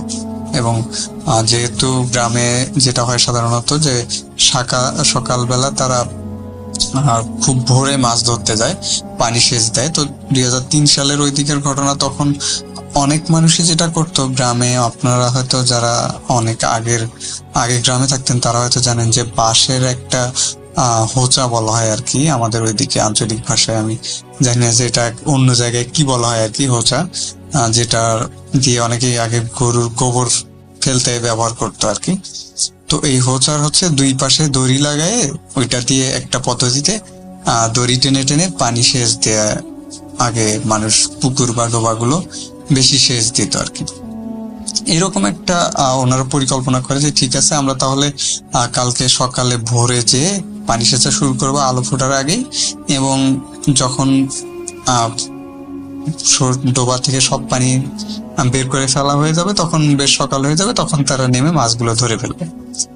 এই কথা অনুযায়ী তারা যে যার বাড়িতে যে ঘুমায় পড়ে। তো ওনার যে বাড়িটা ছিল, ওনার রুমটা যেটা ছিল সেটা ওনার পরিবারের যাদের রুম ছিল সেই রুমটা থেকে একটু সামনে, মানে উঠোনের সামনে কাচারি ঘর যেগুলো থাকতো, যেমন বাড়ির উঠোন পেরিয়ে কাচারি ঘর থাকতো, ওনার রুমটাও ছিল বাড়ির উঠোন পেরিয়ে কাচারি ঘরের মধ্যে আর কি। তো উনি কাচারি ঘরে ঘুমায় আছে এইরকম একটা অবস্থায় হঠাৎ উনি খেয়াল করে ওনাকে কেউ ডাকতেছে বাইরে থেকে, ওনার নাম ধরে। ওনার নাম ধরে যখন কেউ ডাকতেছে, উনি হয়তো ঘুমের মধ্যে ছিল, একটা বা দুইটা এরকম একটা ডাক শুনছে। শোনার পরে উনি উঠে গেছে। ওনার ঘুম স্বভাবতই বেশ পাতলা, উনি যেটা বলে যে হালকা একটু শব্দ হলে উনি ঘুম থেকে জেগে যায়। তো ওনাকে নাম ধরে ডাকার পরে উনি উঠে পড়ে। ওঠার পরে উনি উঠে যখন দরজা খুলে বাইরে বের হয়ে আসে, তখন দেখে যে ওনার একটা কাজিন সে উল্টা দিকে ঘুরে আছে, মানে ওনার দিকে মুখ করে নেই, উল্টা দিকে ঘুরেই কথা বলতেছে যে কি ব্যাপার, তুই এখনো ঘুমাচ্ছিস, আমাদের তো মাছ ধরতে যাওয়ার কথা, সেচবি না? এখন উনি বলে যে হ্যাঁ, এখন কি ভোর হয়েছে নাকি কি অবস্থা? তো ওই ওনার যে কাজিন সে বলতেছে যে এখন তো বেশ ভোর টাইপ হয়ে গেছে, চল আমরা আপাতত যাই, পানি সেচা শুরু করি, ওরা আস্তে আস্তে উঠে চলে আসবে না বাকি যারা আছে। তো তখন বলে আচ্ছা ঠিক আছে। তো ওনার যে কাজিন ছিল সে রাস্তা দিয়ে হাঁটা শুরু করে ডোবার দিকে। এখন উনি বলতেছে আচ্ছা তুই যে হাঁটা শুরু করলি, যে পানি সেচার তো জিনিসগুলো নেওয়া লাগবে। তো তখন উনি হচ্ছে পানি সেচার জন্য যে হোচার কথাটা আমি বললাম ওইটা নেয় এবং সাথে কিছু দড়ি নেয়, নিয়ে উনিও ওনার কাজিনের পিছনে পিছনে হাঁটা শুরু করে। তো উনি যেভাবেই হাঁটতেছে কিন্তু কাজিনের সাথে যে দূরত্বটা, মানে প্রায় 5 হাতের মতো বা তারও একটু কম হবে, এই দূরত্বটা কমতেছে না, বা উনি কাজিনের সাথে হাঁটতে পারতেছে না, উনি পিছিয়ে পিছিয়ে হাঁটতেছে, ওনার কাজিন আগে আগে হাঁটতেছে। তো যখন ওনারা গ্রামের বাড়িগুলো পার করে মেঠো পথ ধরে, মানে মাটির রাস্তাটায় ধরে, তো তখন উনি খেয়াল করে যে চারপাশে একটা অন্ধকার অন্ধকার ভাব থাকলেও সাদা একটা, মানে কুয়াশার কারণে সাদা সাদা কিছু একটা বোঝা যাচ্ছে। তো বেশ ভালো পরিমাণ কুয়াশা তখন পড়ছে, এটা বোঝা যাচ্ছে। তো ওনার বন্ধু জমি থেকে আইল দিয়ে নেমে যায়, উনিও তখন বন্ধুর পিছে পিছে আল দিয়ে নেমে যাওয়ার পরে কিছু দূর পরে হচ্ছে ওনাদের ডোবাটা, অনেকগুলো ধান জমির মধ্যে। ডোবার পারে যখন চলে আসার পরে ওনার বন্ধুকে উনি বলে, কাজিনকে উনি বলে যে তুমি হচ্ছে এই ডোবাটা পানা দিয়ে ভর্তি ছিল, যে ডোবার এক পাশটা পানাটা পরিষ্কার করো, আমি হোঁচাতে দড়িগুলো লাগাই। তো খেয়াল করে যে ওনার যে কাজিন ছিল, ওনার কাজিন পুকুরে নামতেছে না, আবার পানাগুলো ঠিক করতেছে। উনি নিজেই দড়িগুলো লাগায় হোঁচাতে, লাগানোর পরে নিজেই পুকুরের ডোবার পাশে নেমে পানাগুলো একদিকে সরায় ওনার কাজিনকে বলে, আচ্ছা তাইলে সেচটা শুরু করি। ওনার কাজিন দড়ির এক প্রান্ত ধরে ওই এক পাশে দাঁড়ায়, উনি দড়ির আর এক প্রান্ত ধরে আরেক পাশে দাঁড়ায়। এইভাবে পানি সেচা শুরু করে, হচ্ছে বেশ ভালো পরিমাণ পানি ওরা শুরু করে। ওনারা পানি সেচে সামনে একটা ফাঁকা জমি ছিল আইল দেয়া, ওই জমিতে হচ্ছে পানিগুলো ফেলতেছে। এরকম যখন প্রায় 5-6 মিনিটের মতো সেচা হয়ে যায়, তো উত্তরবঙ্গে যারা থাকে তারা হয়তো একটা জিনিস খেয়াল করবে যে মাঝরাতে এমন হয় যে কুয়াশাগুলো অনেক সময় দেখা যায় যে মেঘের মতো ভেসে ভেসে যায়। ওনাদের মাঝখান দিয়ে, মানে কুয়াশা ওইরকম যেহেতু ফাঁকা জায়গা, মাঝখান দিয়ে কুয়াশাটা এরকম ভেসে ভেসে যাচ্ছে। উনি তখন ওনার কাজিনকে জিজ্ঞেস করে যে আচ্ছা এখন কতক্ষণ সময় হচ্ছে, আমরা তো সেই তখন থেকে পানি সেচেই যাচ্ছি, কিন্তু ওরা এখনো মাছ ধরার জন্য আসতেছে না কেন? ওদের মনে হয় ডেকে আনলেই বেশি ভালো হতো। ওনার যে কাজিন সে কোনো কথা বলতেছে না, সে সেচতেছে, এবং সেচতে একটা পর্যায়ে যেটা হয়, ওনার কাজিন কি করে, দড়িটা ধরে একটু জোরে টান দিচ্ছে, মানে এমন একটা ভাবে টান দিচ্ছে যাতে ইনি দড়ি ধরে অবস্থায় হোঁচটকে সামনে পড়ে যায়। এইরকম কয়েকবার হওয়ার পরে হঠাৎ করে ওনার যে কাজিন অনেক জোরে দড়িটা টান দিয়ে ফেলে, এবং জোরে দড়িটা টান দেওয়ার ফলে যেটা হয়, উনি একদম হুড়মুড় করে ডোবার যেখানে পানাটা পরিষ্কার করছে ওখানে পড়ে যায়। ওখানে পড়ে যাওয়ার সাথে সাথে ডোবার পানি তো ওনারা অনেকটা, প্রায় 10-12 মিনিটে অনেকটা পরিমাণ সেচে ফেলছে। তো কাদা ছিল আর কি ডোবায়, বেশ গ্রামের ডোবাগুলোতে যেটা হয় যে অনেক ডোবাতে হাঁটু পরিমাণ কাদা ওঠে। উনি কাদার মধ্যে একদম সবকিছু জামা কাপড় সহ সবকিছু সহ শীতে কনকনা ঠান্ডা পানির মধ্যে উনি পড়ে যায়। উনি যখনই উপর হয়ে পড়ে যাওয়ার সাথে সাথে উনি অনুভব করে যে ওনার ঘাড়ের উপরে কেউ লাফ দিয়ে উঠে ওনার ঘাড়টা একদম কাদার মধ্যে ঠেসে ধরছে। যখন এটা মানে উনি অনুভব করতে পারে, উনি কয়েক সেকেন্ডের মধ্যে এটা হওয়াতেই বেশ ভয় পেয়ে যায় যে আসলে হঠাৎ এটা কি হলো, আমার কাজিন কেন আমাকে কাদার মধ্যে এরকম করে ঠেসে ধরলো। উনি হাত ঘুরে, হাতটা ওনার যে কাজিন যে কাদার মধ্যে অনেক কাঠটা ঠেসে ধরে আছে, উনি ওই কাজিনের হাতটা ধরে। যখন কাজিনের হাতটা ধরে তখন উনি একদম সেই পরিমাণের ভয় পেয়ে যায়, কারণ হাতটা অনেক নরম এবং লোমশ। জাস্ট ওনার হাতের নিচে ফিল হচ্ছে যে একটা লোমশ কিছু উনি ধরে আছে। একদম ভয়ে, মানে তখন কি করবে, মুখটা কাদার মধ্যে, কোনো নিঃশ্বাস নেওয়ার বুদ্ধি নেই। উনি জাস্ট হাতটা ধরে অনেক জোরে একটা ঝাঁকি দিয়ে লাফ দিয়ে উপরে, এবং লাফ দিয়ে উপরে উঠেই উনি যেটা চোখ খুলে যেটা সামনে দেখে যে একটা লোমশ আকৃতির, যেমন হনুমান টাইপ কিছু হইলে যেরকমটা হয়, এইরকম কিছু একটা ওনার কাঁধ তখনও ধরে আছে, এবং কাঁধটাতে প্রচন্ড পরিমাণে জ্বালা করতেছে।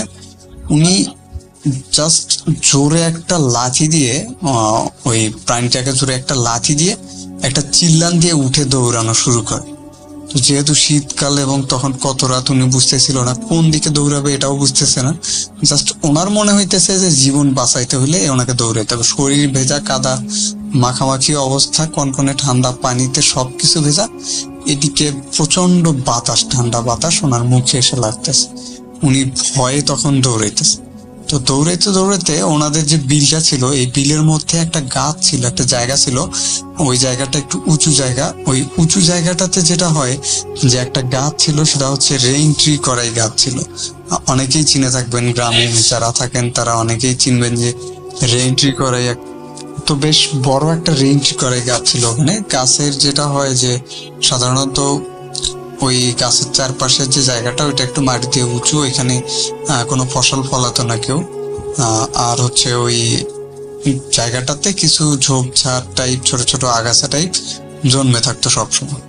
আর রেইনট্রি করাই গাছটা নিয়ে অনেকেরই কিছু ভীতি ছিল, বা গ্রামে অনেক কথা প্রচলিত ছিল যে ওই গাছে দুইজন কিছু সময়ের ব্যবধানে, মানে কয়েক মাসের ব্যবধানে গলায় দড়ি দিয়ে আত্মহত্যা করে। তো সাধারণত যারা রাত্রে বা সন্ধ্যায় জমিতে কাজ করতো বা কাজ করতে করতে সন্ধ্যা হয়ে যেত, এমন কিছু লোক বলতো যে অনেক সময় দেখা যেত যে কেউ একটা আপসা কেউ বসে আছে রেন্ট্রি গাছের নিচে, এবং কাছে গেলেই দেখা যেত কেউ নেই। মানে এরকম অনেক কথা প্রচলিত ছিল। উনি যখন দৌড়ানো শুরু করে জমির মধ্যে দিয়ে দৌড়াইতে দৌড়াইতে একটা পর্যায়ে উনি ওই উঁচু জায়গাতেই হোঁচট খেয়ে ওই রেন্ট্রি গাছের নিচে পড়ে যায়। যখন উনি পড়ে যাওয়ার পরে মানে পড়ে যাওয়ার আগে উনি খেয়াল করে যে হঠাৎ কয়েক সেকেন্ডের জন্য উনি পড়ে যাওয়ার সময় যে খেয়াল করে যে গাছের ডালে কিছু একটা উনি দেখছে। উনি তখন জাস্ট মানে কয়েক সেকেন্ডের মধ্যে এটা দেখে, উনি তো উপর হয়ে পড়ে যায়। পড়ে যাওয়ার পরে উনি চিত হয়ে ঘুরে যায় যে আসলে কি দেখলো উনি। আবার উনি ঘুরে সাথে সাথে উনি চোখের সামনে যেটা উপরে দেখতে পায়, উনি তো পড়ে আছে মাটিতে, এবং ঘোরার সাথে উনি দেখতে পায় যে উপরে ঠিক আবছা দেখা যাচ্ছে দড়িতে কেউ একজন ঝুলতেছে। মানে বাতাসে যদি ঝুলতে যেমন একটা হয় ওই রকম উনি দেখতেছে গলায় দড়ি দেওয়া অবস্থায় কেউ একটা ঝুলতেছে, কিন্তু চেহারাটা বা ওই রকম আকৃতি খুব ভালোভাবে বোঝা যাচ্ছে না কুয়াশার জন্য, কিন্তু মনে হইতেছে কেউ একজন ঝুলতেছে।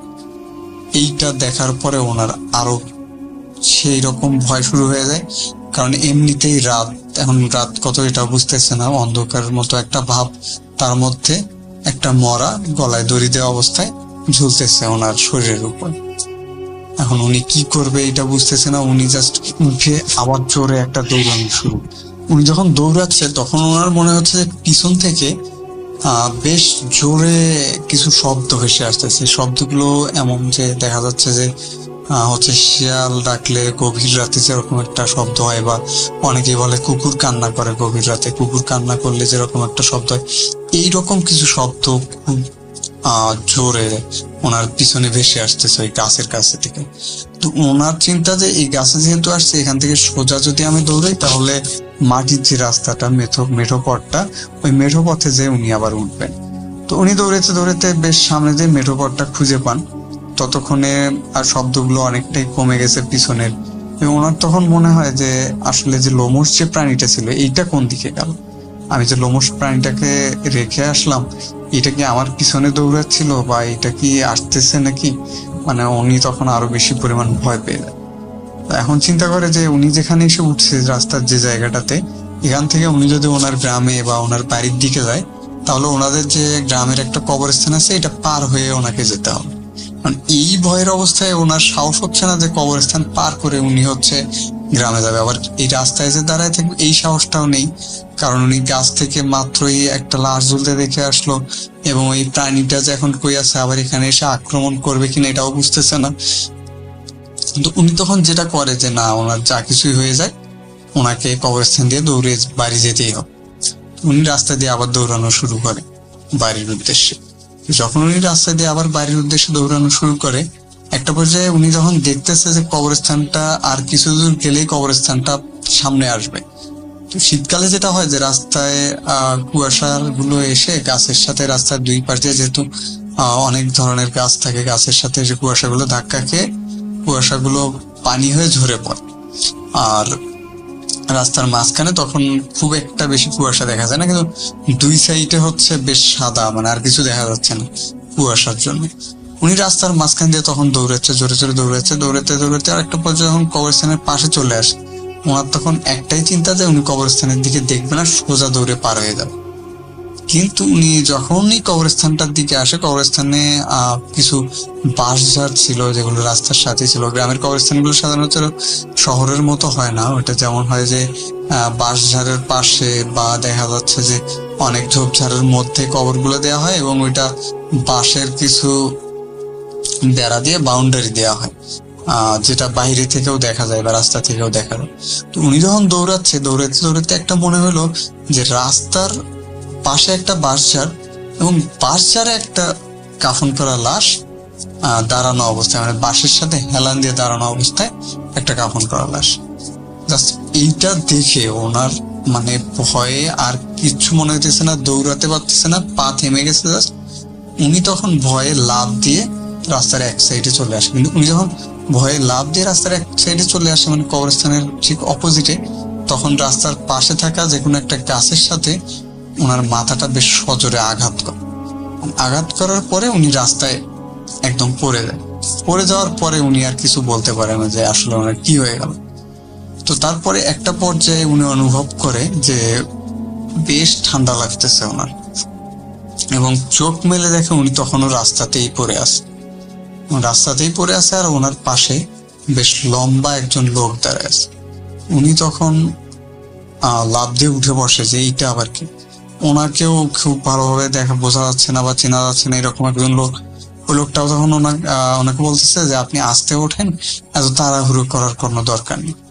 তো উনি তখন বলে যে আচ্ছা আপনি কি, আপনাকে তো এখানে আগে কখনো দেখিনি, বা আমি এই কবরস্থানের পাশে পড়ে আছি, এখনো কি সকাল হয়নি? ওই লোক বলতেছে না এখনো সকাল হয়নি, আমি বেশ অনেকক্ষণ ধরে দেখতেছি তুমি এখানে পড়ে আছো, এই জন্য আমি তোমার এইদিকে আসলাম। উনি বলতেছে যে আমি অনেকক্ষণ ধরে পড়ে আছি মানে এখন কয়টা বাজে? আমি তো মাত্র এখানে পড়লাম। তখন ওই লোক বলতেছে যে না, তুমি মাত্র পড়ো নাই, আমি অনেকক্ষণ ধরে দেখতেছি তুমি এখানে পড়ে আছো, জন্য আমি তোমার কাছে আসলাম। তখন ওই লোকটা বলতেছে তুমি উঠে কি দাঁড়াইতে পারবা? তো উনি বলতেছে হ্যাঁ আমি উঠে দাঁড়াইতে পারবো। উনি উঠে দাঁড়ায়, তো ওনার তখন শরীর তখনও কাঁপতেছে। লোকটা বলতেছে আচ্ছা তোমার কি হয়েছে? উনি শর্টকাটে একটু বলে যে এই ব্যাপার, আমি তো এই কবরস্থানে এইরকম একটা জিনিস দেখলাম। লোকটা বলতেছে আচ্ছা যাই হোক, তোমার বাড়ি কোন দিকে? উনি বলে যে এই যে সামনের এই রোড দিয়ে যে সামনেই আমার বাড়ি। লোকটা তখন বলে ঠিক আছে তুমি উঠে দাঁড়াও, আমি তোমাকে বাড়ি পর্যন্ত পৌঁছে দিয়ে আসি। উনি হাঁটতেছে সামনে, লোকটা পিছনে। ওনার শরীরে তখন একটা ভয় ভয় কাজ করতেছে। লোকটা ওনাকে জিজ্ঞেস করে আচ্ছা তুমি কোথায় গেছিলে এখানে? উনি তখন বলে যে আমি আমার কাজিনের সাথে ডোবায় গেছিলাম, ডোবা এসেছে মাছ ধরতে, আমাদের মাছ ধরার কথা ছিল। এখন আমার কাজিনকে সাথে নিয়ে ওখানে গেলাম, যাওয়ার পরে হঠাৎ দেখি যে আমার কাজিন চোরে একটা টান দিয়ে বসে। তবে লোকটার সাথে কথা বলতে বলতে উনি একটা জিনিস খেয়াল করে যে লোকটা সব সময় একটু পিছে পিছে, মানে ওনার সাথে হাঁটতেছে না বা ওনার সামনে আসতেছে না, লোকটা একটু পিছে উনি সামনে। উনি যতই হাঁটার গতিটা কমায় দেয়, কিন্তু তারপরেও লোকটা ওনার পিছনেই থাকে। এইরকম কিছু কথাবার্তা লোক। একটা পর্যায়ে উনি যখন ওনার গ্রামের কাছাকাছি চলে আসে, যে এখন বাড়ির মধ্যে ঢুকবে, পাশেই ঢুকতেই ওনারা একটা পরিচিত বন্ধুর বাড়ি আছে। ওই বন্ধুর বাড়ির কাছাকাছি যখন চলে আসে, তখন হঠাৎ করে খেয়াল করে যে ওনার পিছনে থেকে আর কোনো আওয়াজ আসতেছে না, বা উনি অনুভব করতেছে না যে কেউ হাঁটতেছে ওনার পিছনে। তখন উনি হঠাৎ পিছনের দিকে কথা বলতে বলতে তাকায় দেখে কি কার সাথে কথা বলতেছিল এতক্ষণ ধরে। রাস্তায় কোনো লোক নেই বা কোনো মানুষ নেই, কিচ্ছু নেই। উনি তখন বিষয়টা আরো বেশি ভয় পেয়ে দৌড়ে ওনার যে ফ্রেন্ডের বাড়ি ছিল, ওই ফ্রেন্ডের বাড়িতে যে দরজায় জোরে জোরে ধাক্কা দেওয়া শুরু করে। তো তখন ওনার ফ্রেন্ডের বাড়ির লোকজন যারা ছিল সবাই দৌড়ে বেরোয় আসে। কি হয়েছে যে তুমি এত রাতে কাদা মাটি এইসব পানি মাখা অবস্থায় এখানে কেন? তখন বলে যে আমার এই ব্যাপার হয়েছে, এক লোক তো আমাকে আগায় দিয়ে গেল কবরস্থান থেকে এখানে, এখন দেখতেছি সেই লোক। তো তারপরে ওনারা ওনাকে বাড়ির ভিতরে নিয়ে যায় এবং গরম কাপড় চোপড় দেয়, পানি খাওয়ায়। ভোরের দিকে ওই ফ্রেন্ডের সাথে উনি তখন বাড়িতে চলে আসে।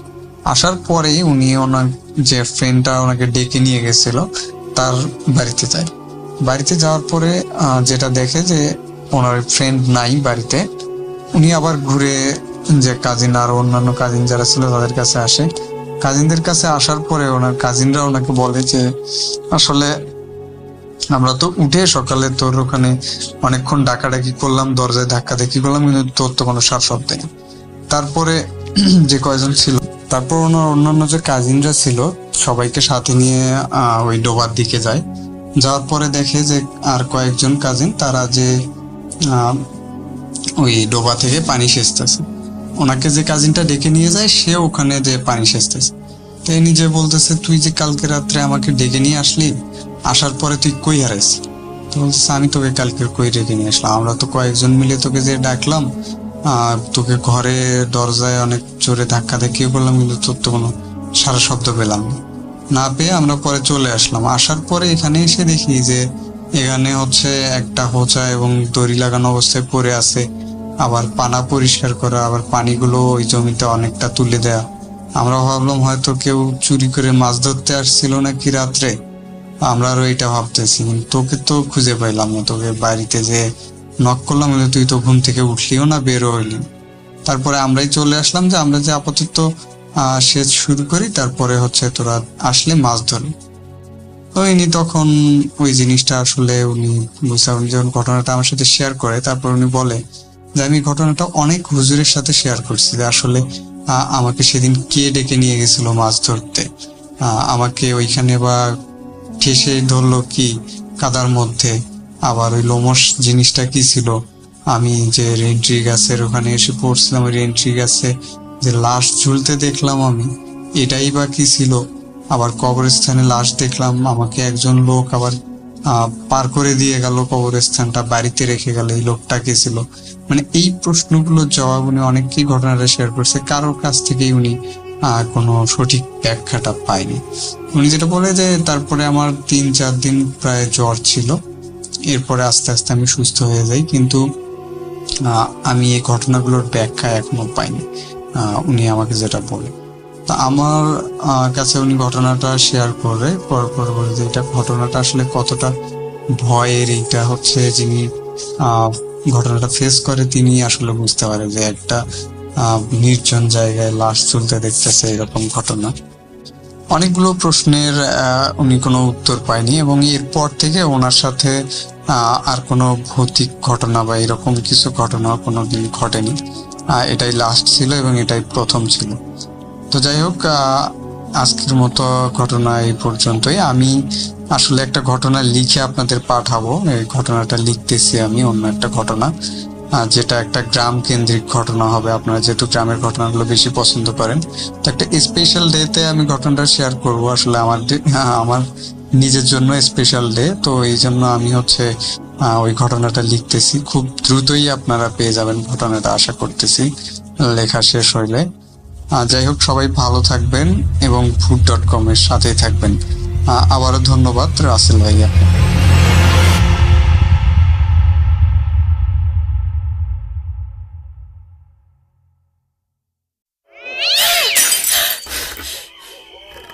আজ আবার শুনতে পাচ্ছেন শব্দটা? ভয়ের আরেক নাম ভূত.com with Russell. ওয়েলকাম ব্যাক, আপনাদের সবাইকে স্বাগত জানাচ্ছি আমি রাসেল। আশা করছি আপনারা সবাই ভালো আছেন, ভালোর দলে আছেন, আর আমিও ভালো আছি, আলহামদুলিল্লাহ ভালোর দলে আছি। এবং আশা করছি যে আমাদের আগের খেলাটাকে আমরা আবার শুরু করব। একটু আগে যেটা শুরু করেছিলাম, কমেন্ট সেকশনে যদি ইচ্ছা হয় আপনারা নিজেরা পুরো নিয়মটাই জানেন, করে ফেলতে পারেন। পরবর্তী ঘটনাটি কার জানিয়ে দিন।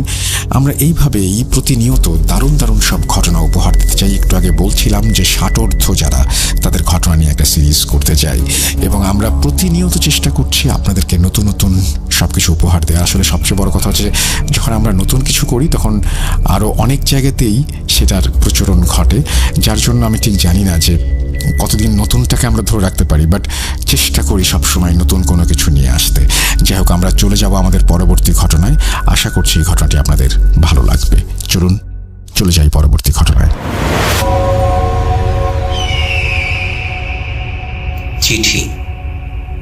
চিঠি দেওয়ার ব্যাপারটা আজ থেকে যুগ যুগ ধরে হয়ে আসছে।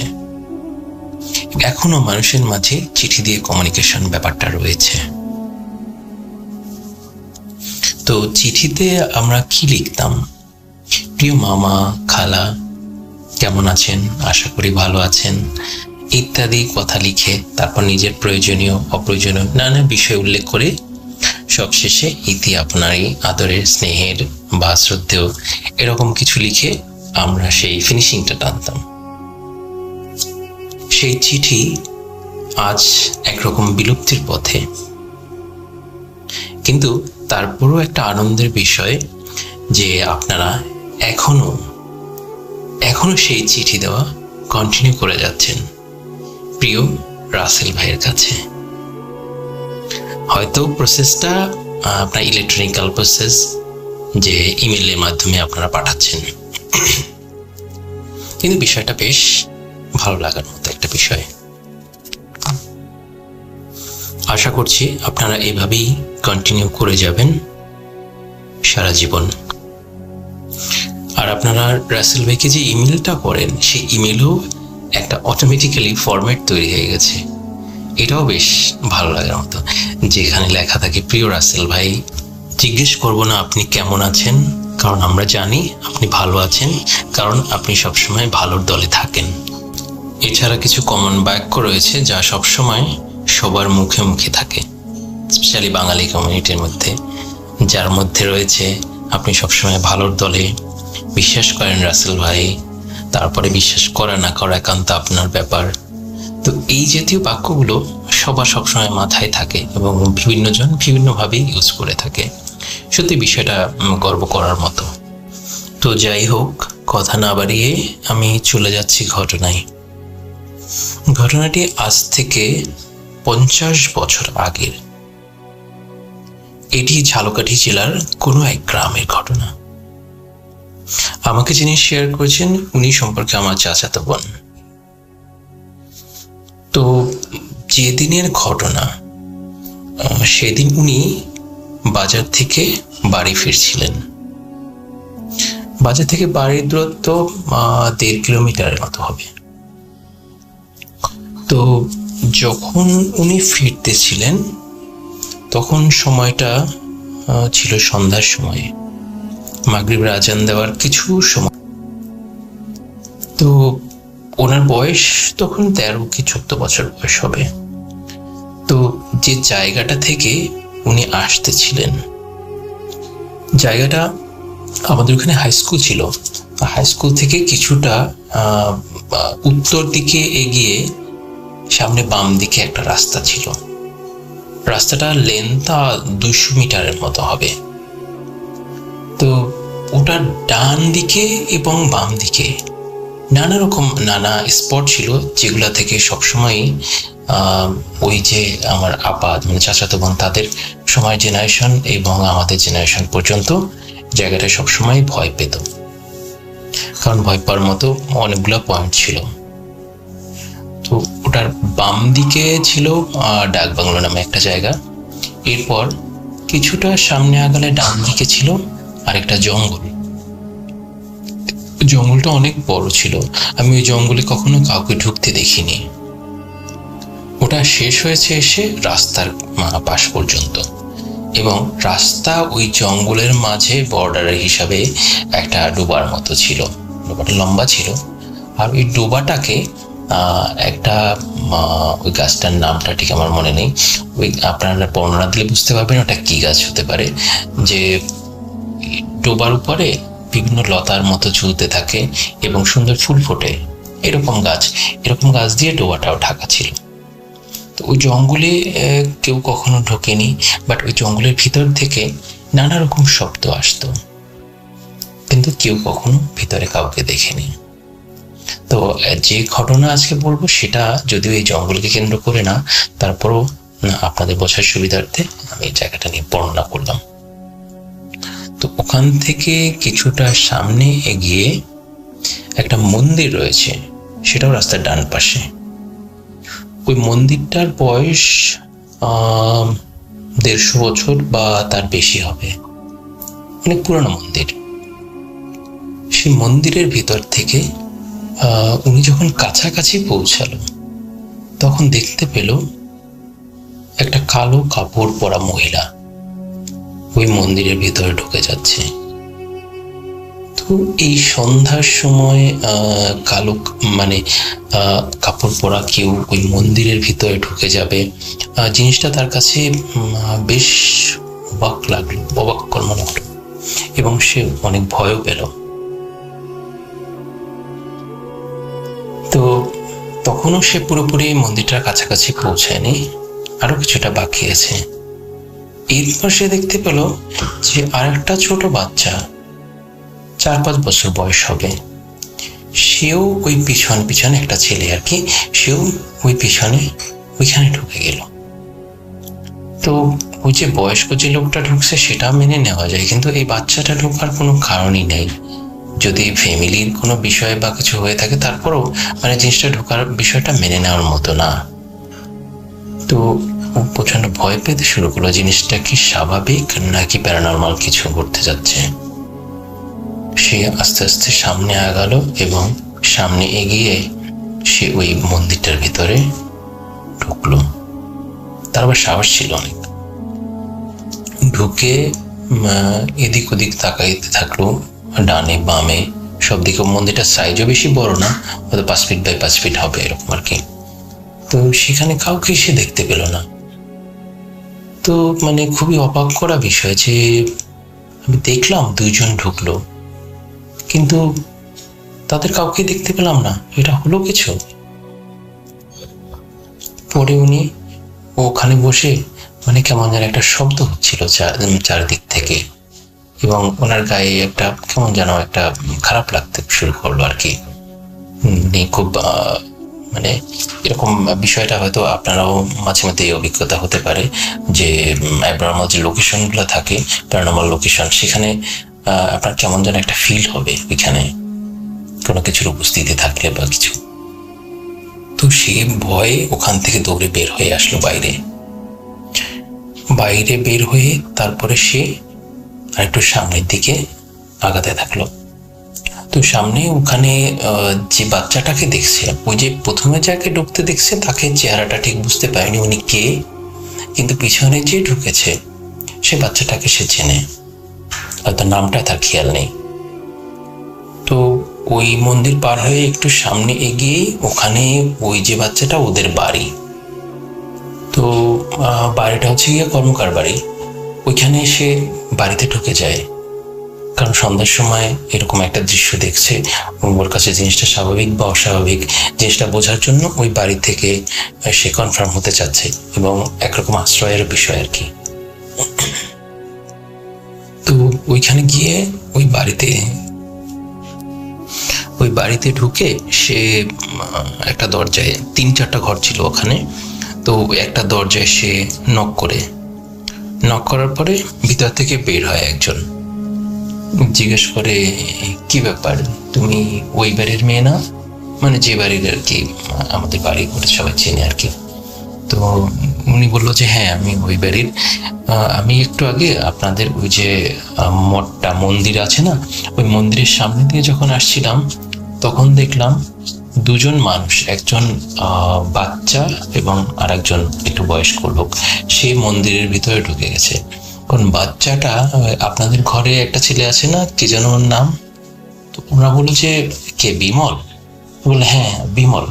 তো বিমল কোথায়? তো ঘর থেকে বললো বিমল তো ঘরেই আছে। ডাক দিল এই বিমল। তো বিমল ঘর থেকে বের হয়ে আসলো। এখন উনি বাচ্চাটাকে দেখে ওনার খুবই খারাপ লাগতেছিল যে এমন সিচুয়েশন যে বাচ্চাটা এখানে দেখলেও বিষয়টা স্বাভাবিক লাগবে না, না দেখলেও বিষয়টা তার কাছে স্বাভাবিক না, মানে ফিক্লিয়ার একটা ব্যাপার। তো উনি বলল যে ওকে দেখেছি আমি ওই মন্দিরের ভিতরে ঢুকতে। তো বললো তুমি কি মন্দিরের ভিতরে ঢুকেছিলে? তো আপা বললো হ্যাঁ আমি ঢুকেছিলাম। কেন? বলে তুমি জানো না ওই মন্দিরের বিষয়ে? ওই মন্দিরের সমস্যা আছে, ওইখানে আর কখনো ঢুকবা না এরকম, ঠিক আছে? ওখানে নানাজন নানা জিনিস দেখছে, এখানে এর অনেক আগে এখানে ঝামেলা ছিল কিছু। তো এখান থেকে যাওয়ার সময় সবসময় সাবধানে যে সন্ধ্যার সময় যাচ্ছে কেন? তো বললো কারণ আর কি, এক্সপ্লেন করলো যে কারণে সন্ধ্যায় যাচ্ছে। এরপরে সে ওই বাড়ি থেকে রাস্তায় আসলো। রাস্তা থেকে ওখানে আরেকটা পুল ছিল, পুলটা এখন নেই, ওটা সরিয়ে নেওয়া হয়েছে, এবং রাস্তাও এখন আমাদের এদিকের সাইডে অন্য একটা সাইডে হসপিটালের কাছে নিয়ে আসা হয়েছে আর কি। তো এই ছিল আসলে ব্যাপারটা। আমাদের ওই জায়গাটায় আরো এরকম আরো অনেক স্পট রয়েছে যেখানে নানা রকম ঘটনা আছে। এর আগে আমি শেয়ার করেছিলাম আমাদের ওখানে যে জমিদার বাড়িটা রয়েছে সেখানকার ঘটনা নিয়ে, ওখান থেকে যে নুপুরের শব্দ পাওয়া যায় রাতে, এবং এই নিয়ে ইন্টারনেট সার্চ করলে সেখানে অনেক তথ্য পাবেন, ওই যে জমিদার বাড়ির ঘটনাটা। ঠিক আছে, তো এই ছিল আমার ঘটনা। জানি না আপনাদের কেমন লেগেছে। সবাই ভালো থাকবেন। আমি বলছি আসসালামু আলাইকুম।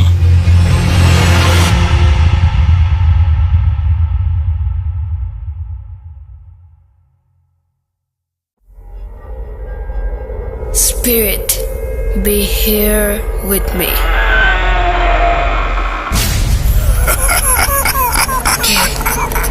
কে তুমি? Bhoot.com. The fear returns with Russell.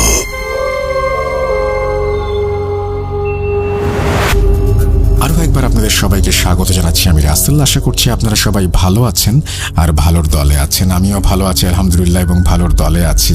আমরা কথা না বাড়িয়ে সরাসরি চলে যাব আমাদের পরবর্তী ঘটনায়। আশা করছি এই ঘটনাটি আপনাদের ভালো লাগবে। এবং আজকে একটা নতুন যাত্রা শুরু করেছি আমরা, যে যাত্রাতে আপনারা আমরা এই নতুন একটা যাত্রার শুরু বলতে পারবো কিনা যে আমি ঠিক জানি না। আমরা ঠিক একটা সময়ের মধ্যে দিয়ে যাচ্ছি। এই সময়টায় আপনাদের চারপাশে থাকাটা খুব বেশি দরকার, আপনাদের সবাইকে খুব বেশি প্রয়োজন। সেই প্রসঙ্গে আমরা পরে ফিরে আসবো। এখন আপাতত আমরা ঘটনায় চলে যাই। চলুন কথা না বাড়িয়ে সরাসরি যাওয়া যাক ঘটনায়।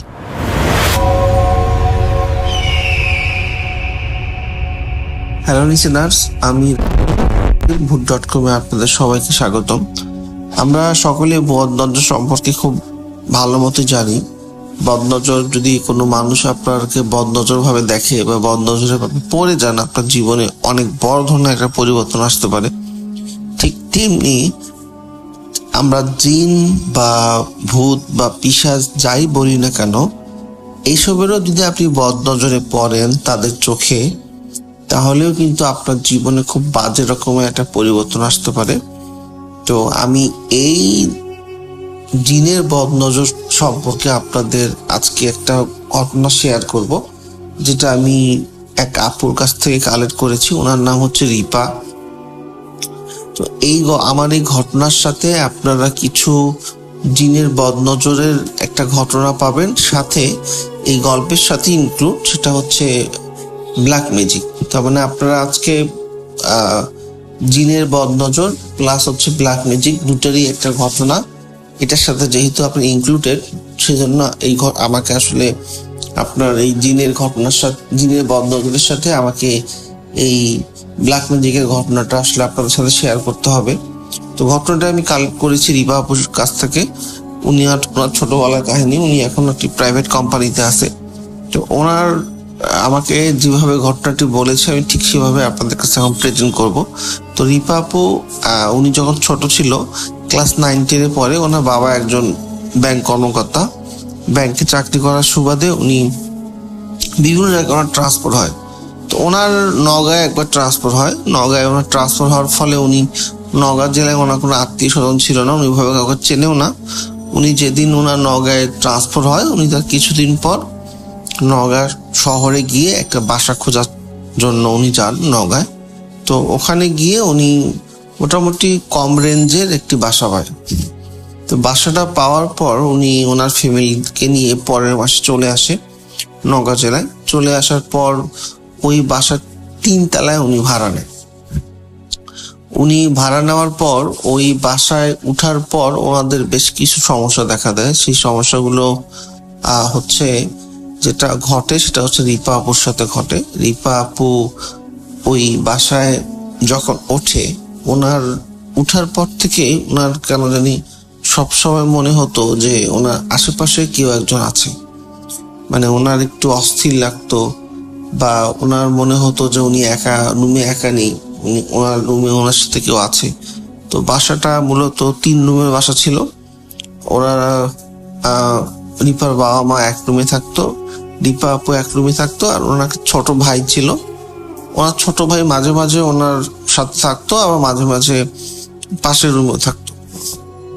একদিন এরকম রিপা আপু ঘুমিয়ে আছে, আনুমানিক রাত 2টা বা 2:30 বাজবে।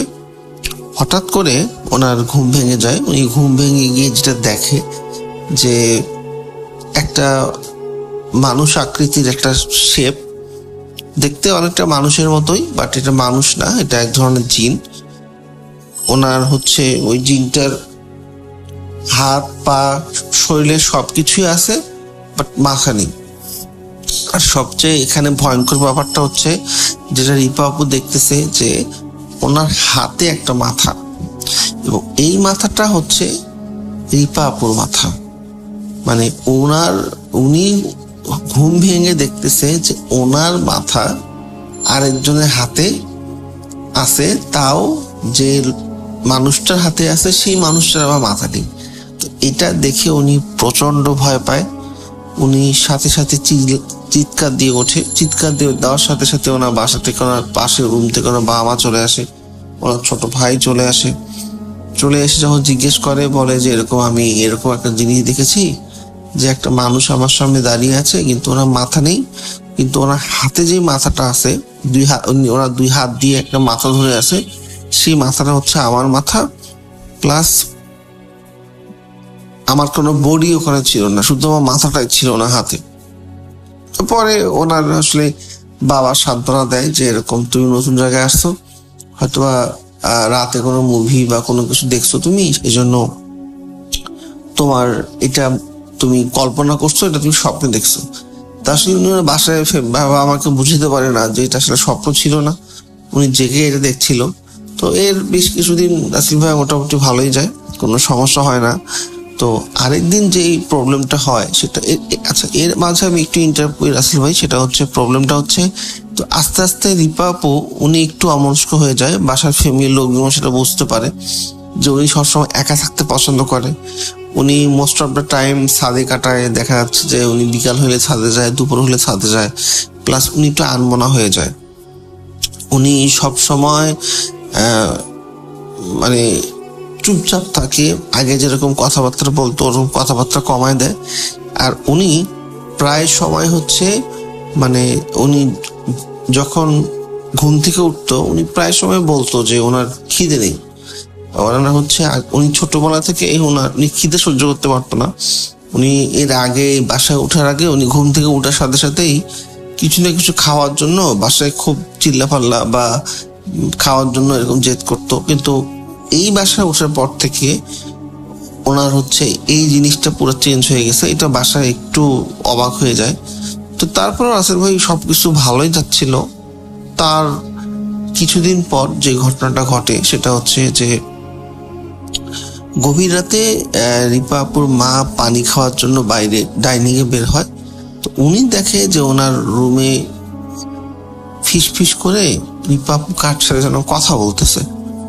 তো উনি আসলে কৌতূহল নিয়ে আসলে একটু রাগই হয়। উনি ভাবে যে এত রাতে মেয়ে জেগে আছে কেন, এখনো ঘুমায় নেই।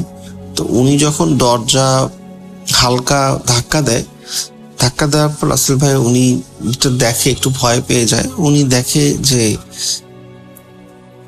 জানালার ওই পারে, মানে ওদের বাসার যে 3 তালা ছিল, বাট 3 তালা জানালা দিয়ে এক লোক দাঁড়িয়ে আছে, উনি রিপা আপুর সাথে কথা বলতেছে।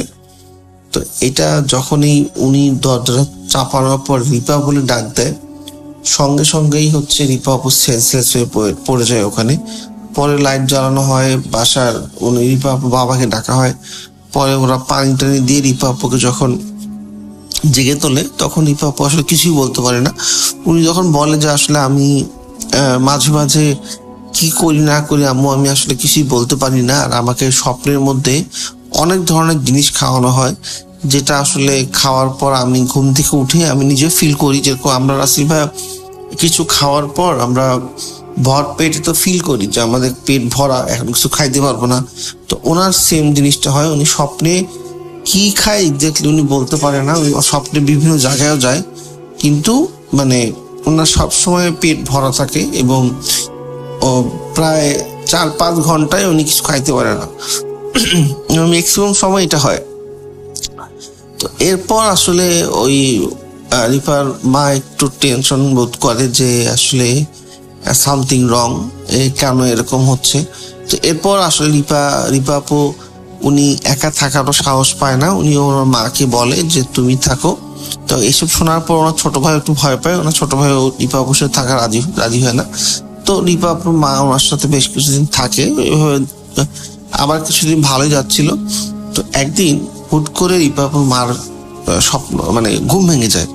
উনি ঘুম ভেঙে গিয়ে দেখে যে ওনার মেয়ে ভাসমান অবস্থা আছে, ওনার মেয়ে ভাসমান অবস্থায়, এবং ওনার মা আসলে পুরা কোনো কথা আসতেছে না, যে ওনার মেয়েকে যে উনি দেখতেছে, মানে ওনার কোনো কথা আসতেছে না, উনি চিল্লাতে চাচ্ছে, চিল্লাতে পারতেছে না, প্লাস উনি যে নড়াচড়া করবে সেটা করতে পারতেছে না, এবং জাস্ট শুধু ওনার মেয়ে ভাসমান অবস্থায় আছে, উনি আশেপাশে কিছু দেখতে পাচ্ছে না। তো রাসেল ভাইয়া, এটা যদি স্বপ্নেও হইতো তাহলে দেখা যাচ্ছে যে উনি ভাবতো যে হয়তো স্বপ্ন দেখছে, কিন্তু উনি প্রায় 1-2 মিনিট এরকম দেখছে যে ওনার মেয়ে ভাসমান অবস্থায় আছে। তার কিছুক্ষণ পর এত জোরে উপর থেকে ওনার মেয়ে খাটের মধ্যে পড়ে যে ওনাদের খাটের একটা ডাসা ভেঙে যায়, এবং এত জোরে একটা বিকট শব্দ হয়। তো পাওয়ার পাশের রুম থেকেই সবাই চলে আসে, এবং পাশের ফ্ল্যাট থেকেও চলে আসে। ওনার মেয়ে কিন্তু খুব একটা ওজন ছিল না, অনেক পাতলাই ছিল ওই সময় রিপা আপু, কিন্তু এত জোরে শব্দ হয় মনে হচ্ছে যে আপনার প্রায় 200-250 কেজির কোনো কিছু একটা জিনিস খাটে পড়ছে। তো তারপরে ওরা আসলে একটু নড়ে চড়ে বসে যে না, এটা একটা সলিউশন দরকার, যে কেন এরকম হচ্ছে, কি প্রবলেম।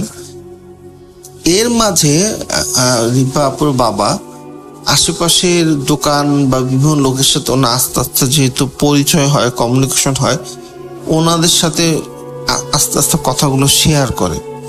তো এর মাঝে একজন ওনাকে বলছিল যে এই বাসাটা আপনি নিয়েছেন কেন? তো তখন বলে, কেন, বাসা তো ভাড়া কম ছিল, বাসাটা সুন্দর ছিল। বলে এই বাসায় যেই আসে সেই বেশি দিন টিকতে পারে না। তো উনি বললো যে কেন, একটু কাহিনীটা বলে যে আসলে আমরা কাহিনী তো ফুলফিল জানি না, কিন্তু শুনেছি যে এই বাসায় প্রবলেম আছে, এই বাসায় এক মেয়ে সুইসাইড করেছিল, তো তখন থেকে এই বাসায় আসলে কেউ বেশি দিন টিকতে পারে না। তো তারপর উনি রাত্রিবেলা বাড়ি এলাকাতে যায়, বাড়ি এলাকাতে যাওয়ার পর বাড়ি এলাকাকে অনেক ফোর্স করে, উনি কোনো কিছু বলে না। তো এরপর ওরা আসলে পরের দিন ওনার ফ্যামিলির 2-1জনকে ডাকে, একটা ওদের গ্রামের বাড়ি থেকে কবিরাজ আনার জন্য। তো একজন হুজুর টাইপের কবিরাজ উনি আসে, এসে বলে যে এই বাসায় একটা বদ জিন আছে, যে জিনটা মূলত রিপা আপুর বদনজর হচ্ছে কারণে এই প্রবলেমটা হচ্ছে। উনি রিপা আপুকে অনেক পছন্দ করে। তো উনি আসলে কোনোভাবে রিপা আপুকে এইভাবে ও স্বপ্নে যে উনি কিছু জিনিস দেখা যাচ্ছে ওনাকে খাওয়ায়, ওনাকে এরকম খাওয়াইতে দেখা যাচ্ছে যে ওনাকে পুরো এই জিনটা কন্ট্রোলে নিয়ে নিচ্ছে, এবং এক সময় দেখা যাবে যে ওই জিন ওনাকে ঘুমে বা ওনাকে এমন ভাবে কন্ট্রোল করবে, ওই জিন যা চাবে রিপা আপু তাই করবে। তারপরে আবার বাড়িওয়ালাকে ডাকা হয়, ডাকানোর পর এবার বাড়িওয়ালা আসলে রিপা আপুর মামা, তারপর কবিরাজ উনিও একটু অনুট করে, বলে যে আসলে আপনি একটু মেইন কাহিনীটা বলেন, আমরা তো এখানকার স্থানীয় না, আমরা কারোর সাথে শেয়ার করবো না, তবে আপনি এই বাসায় আমরা বেশি দিন থাকবো না, কিন্তু আপনি আমাকে মেইন কাহিনীটা, এবং হুজুর আপনার কবিরাজও বলেন যে আপনি মেইন কাহিনীটা আমাকে বলেন, তাহলে এই মেয়ের ট্রিটমেন্ট করতে আমার জন্য সুবিধা হবে। না হলে দেখা যাচ্ছে তো পরে এই মেয়ের বড় ধরনের প্রবলেম হইতে পারে, কারণ জিনের বদনজর খুব খারাপ, এটাতে অনেক মানুষের জীবন নষ্ট হয়ে যায়। তো তখন আসলে সব ঘটনা আসলে বাসার মালিক খুলে বলে। এখানে রাসেল ভাই নতুন একটা আসলে গল্পের সাথে গল্প, যেটাকে আমরা বলি, এখানে একটা নতুন একটা গল্প শুরু হবে। সেটা তারপর যে ঘটনাটা বাসার মালিক বলে যে এই বাসায় একজন যারা ছিল আপনার প্রায় ওই সময়েরও 2-3 বছর আগে, তো ওনাদের একটা মেয়ে ছিল, ওই মেয়ের নাম ঝুমকা। ওনারা ওই মেয়ে ওনার চাচা ছিল, কারণ ওই মেয়ের বাবা নেই, তো ওই চাচা ওদের সাথে থাকতো, এখানেই নওগাঁয় পড়াশোনা করতো। তো এখন যখন বিয়ের সময় আসে, তো এই ঝুমকা মেয়ে, ওই মেয়েটা দেখতে খুবই সুন্দর ছিল। তো ওনার যে চাচি ছিল, ওনার মেয়ে খুব সুন্দর ছিল না, বাট মোটামুটি শ্যাম ছিল। তো যখন বিয়ের সময় আসে, মানে ওই ঝুমকা প্লাস ওনাদের চাচির মেয়ে দুইজনের প্রায় সমবয়সী ছিল।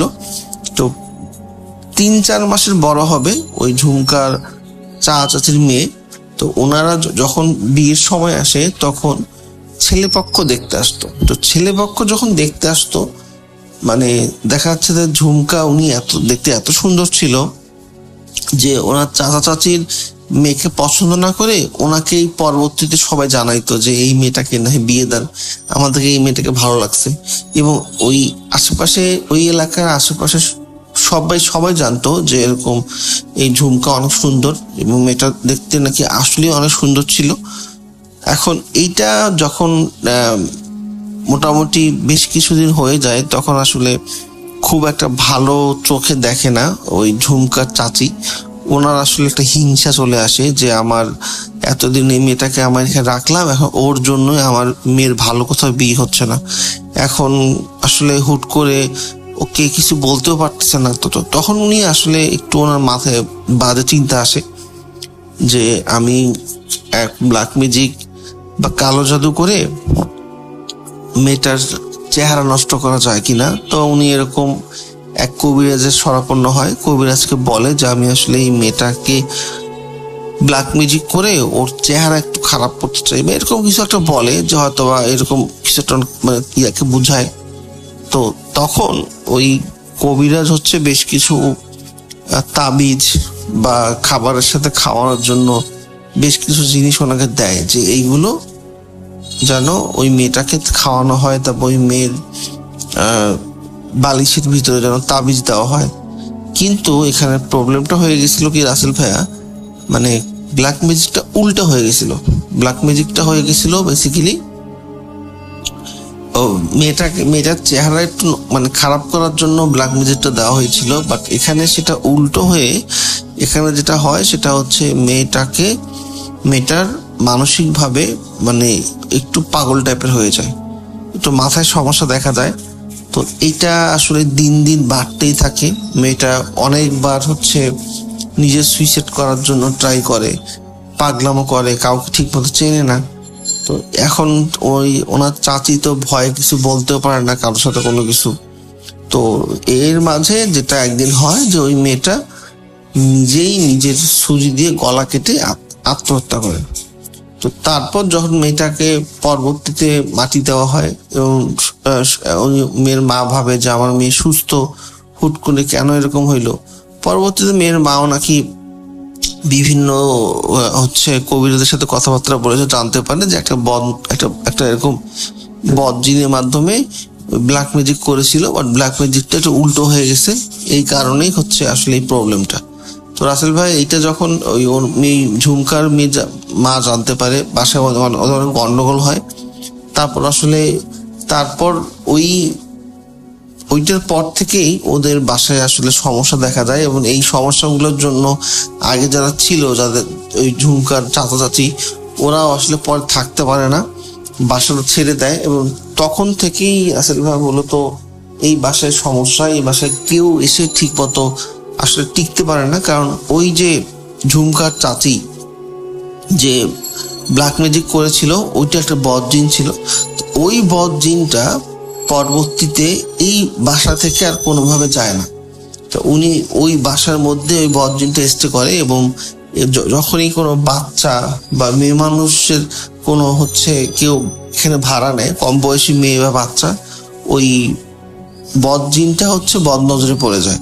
এবং বিভিন্নভাবে, কারণ ওই বদ জিনটার কাজে ছিল বিভিন্নভাবে হচ্ছে বিভিন্ন মানুষকে ওনার নিয়ন্ত্রণে নিয়ে এসে সুইসাইড করানো।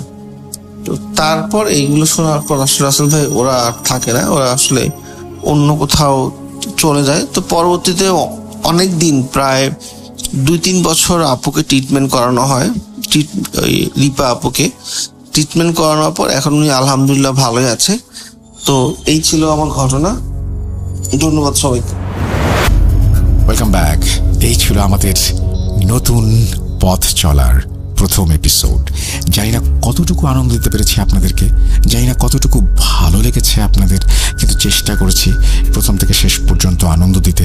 এবং যদি এতটুকু আনন্দ দিতে পারি তাহলে নিজেকে ধন্য মনে করব। এভাবে প্রতি সপ্তাহেই বারবার ফিরে আসতে চাই আপনাদের কাছে। যদি আপনারা সঙ্গে থাকেন তাহলে ফিরে আসতেই হবে, এবং আপনাদের টানেই এই ফিরে আসার পথ পরিক্রমা, এই পথ চলা যেন কখনো শেষ না হয়।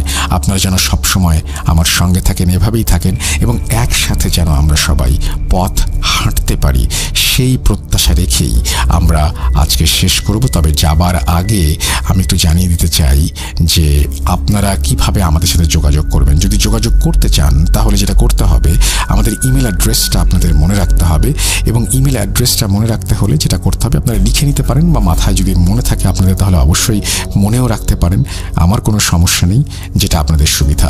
আমাদের ইমেল অ্যাড্রেস হচ্ছে russell.booth.com@gmail.com। এই অ্যাড্রেসে আপনি আপনার নাম, ঠিকানা এবং ফোন নাম্বার সহ আপনার জীবনে ঘটে যাওয়া বা আপনার জানা সেরা ঘটনা লিখে পাঠিয়ে দেবেন আমাদের কাছে। ঘটনার শুরুতে অবশ্যই উল্লেখ করবেন যে ঘটনাটা আপনি স্টুডিওতে এসে শেয়ার করতে চান, নাকি আপনি চান আপনার ঘটনা আমরা পড়ে শোনাই। যারা দেশের বাইরে রয়েছেন তারা সরাসরি অডিও ক্লিপ পাঠাতে পারেন বা লিখেও পাঠাতে পারেন। ঘটনা কিভাবে পাঠাবেন এটা কমপ্লিটলি আপনাদের ব্যাপার। আমরা খুবই অডিও ক্লিপ প্রেফার করি, এবং অডিও ক্লিপে আপনি আসলে আপনার ঘটনাটি শুধুমাত্র আমাদের জানাতে পারেন তাই না, নিজের মতো করে বলতেও পারেন। লেখাতেও আপনাদের নিজস্বতা থাকে, কিন্তু এটাতে আপনার ভয়েসও থাকে। সো আমরা মাঝে মাঝে, প্রতিদিন না হলেও আমরা মাঝে মাঝে এরকম কিছু ঘটনা আসলে চাই।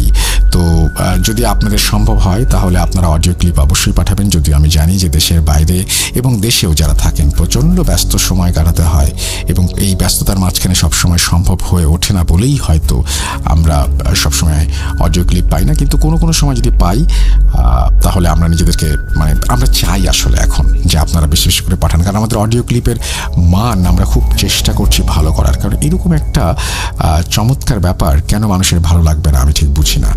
সো আমরা এই জায়গাটাকে ভালো করেই ছাড়বো, এবং আশা করছি সবার ভালোও লাগবে। আমরা চলে যাব আজকের মতো, ফিরে আসবো আগামী সপ্তাহে। সবাই আমাদের সাথে থাকুন, ভালো থাকুন, সুস্থ থাকুন, মোস্ট ইম্পর্টেন্টলি ভূত.com-এর সাথে এভাবেই থাকুন সারা জীবন। আল্লাহ হাফেজ।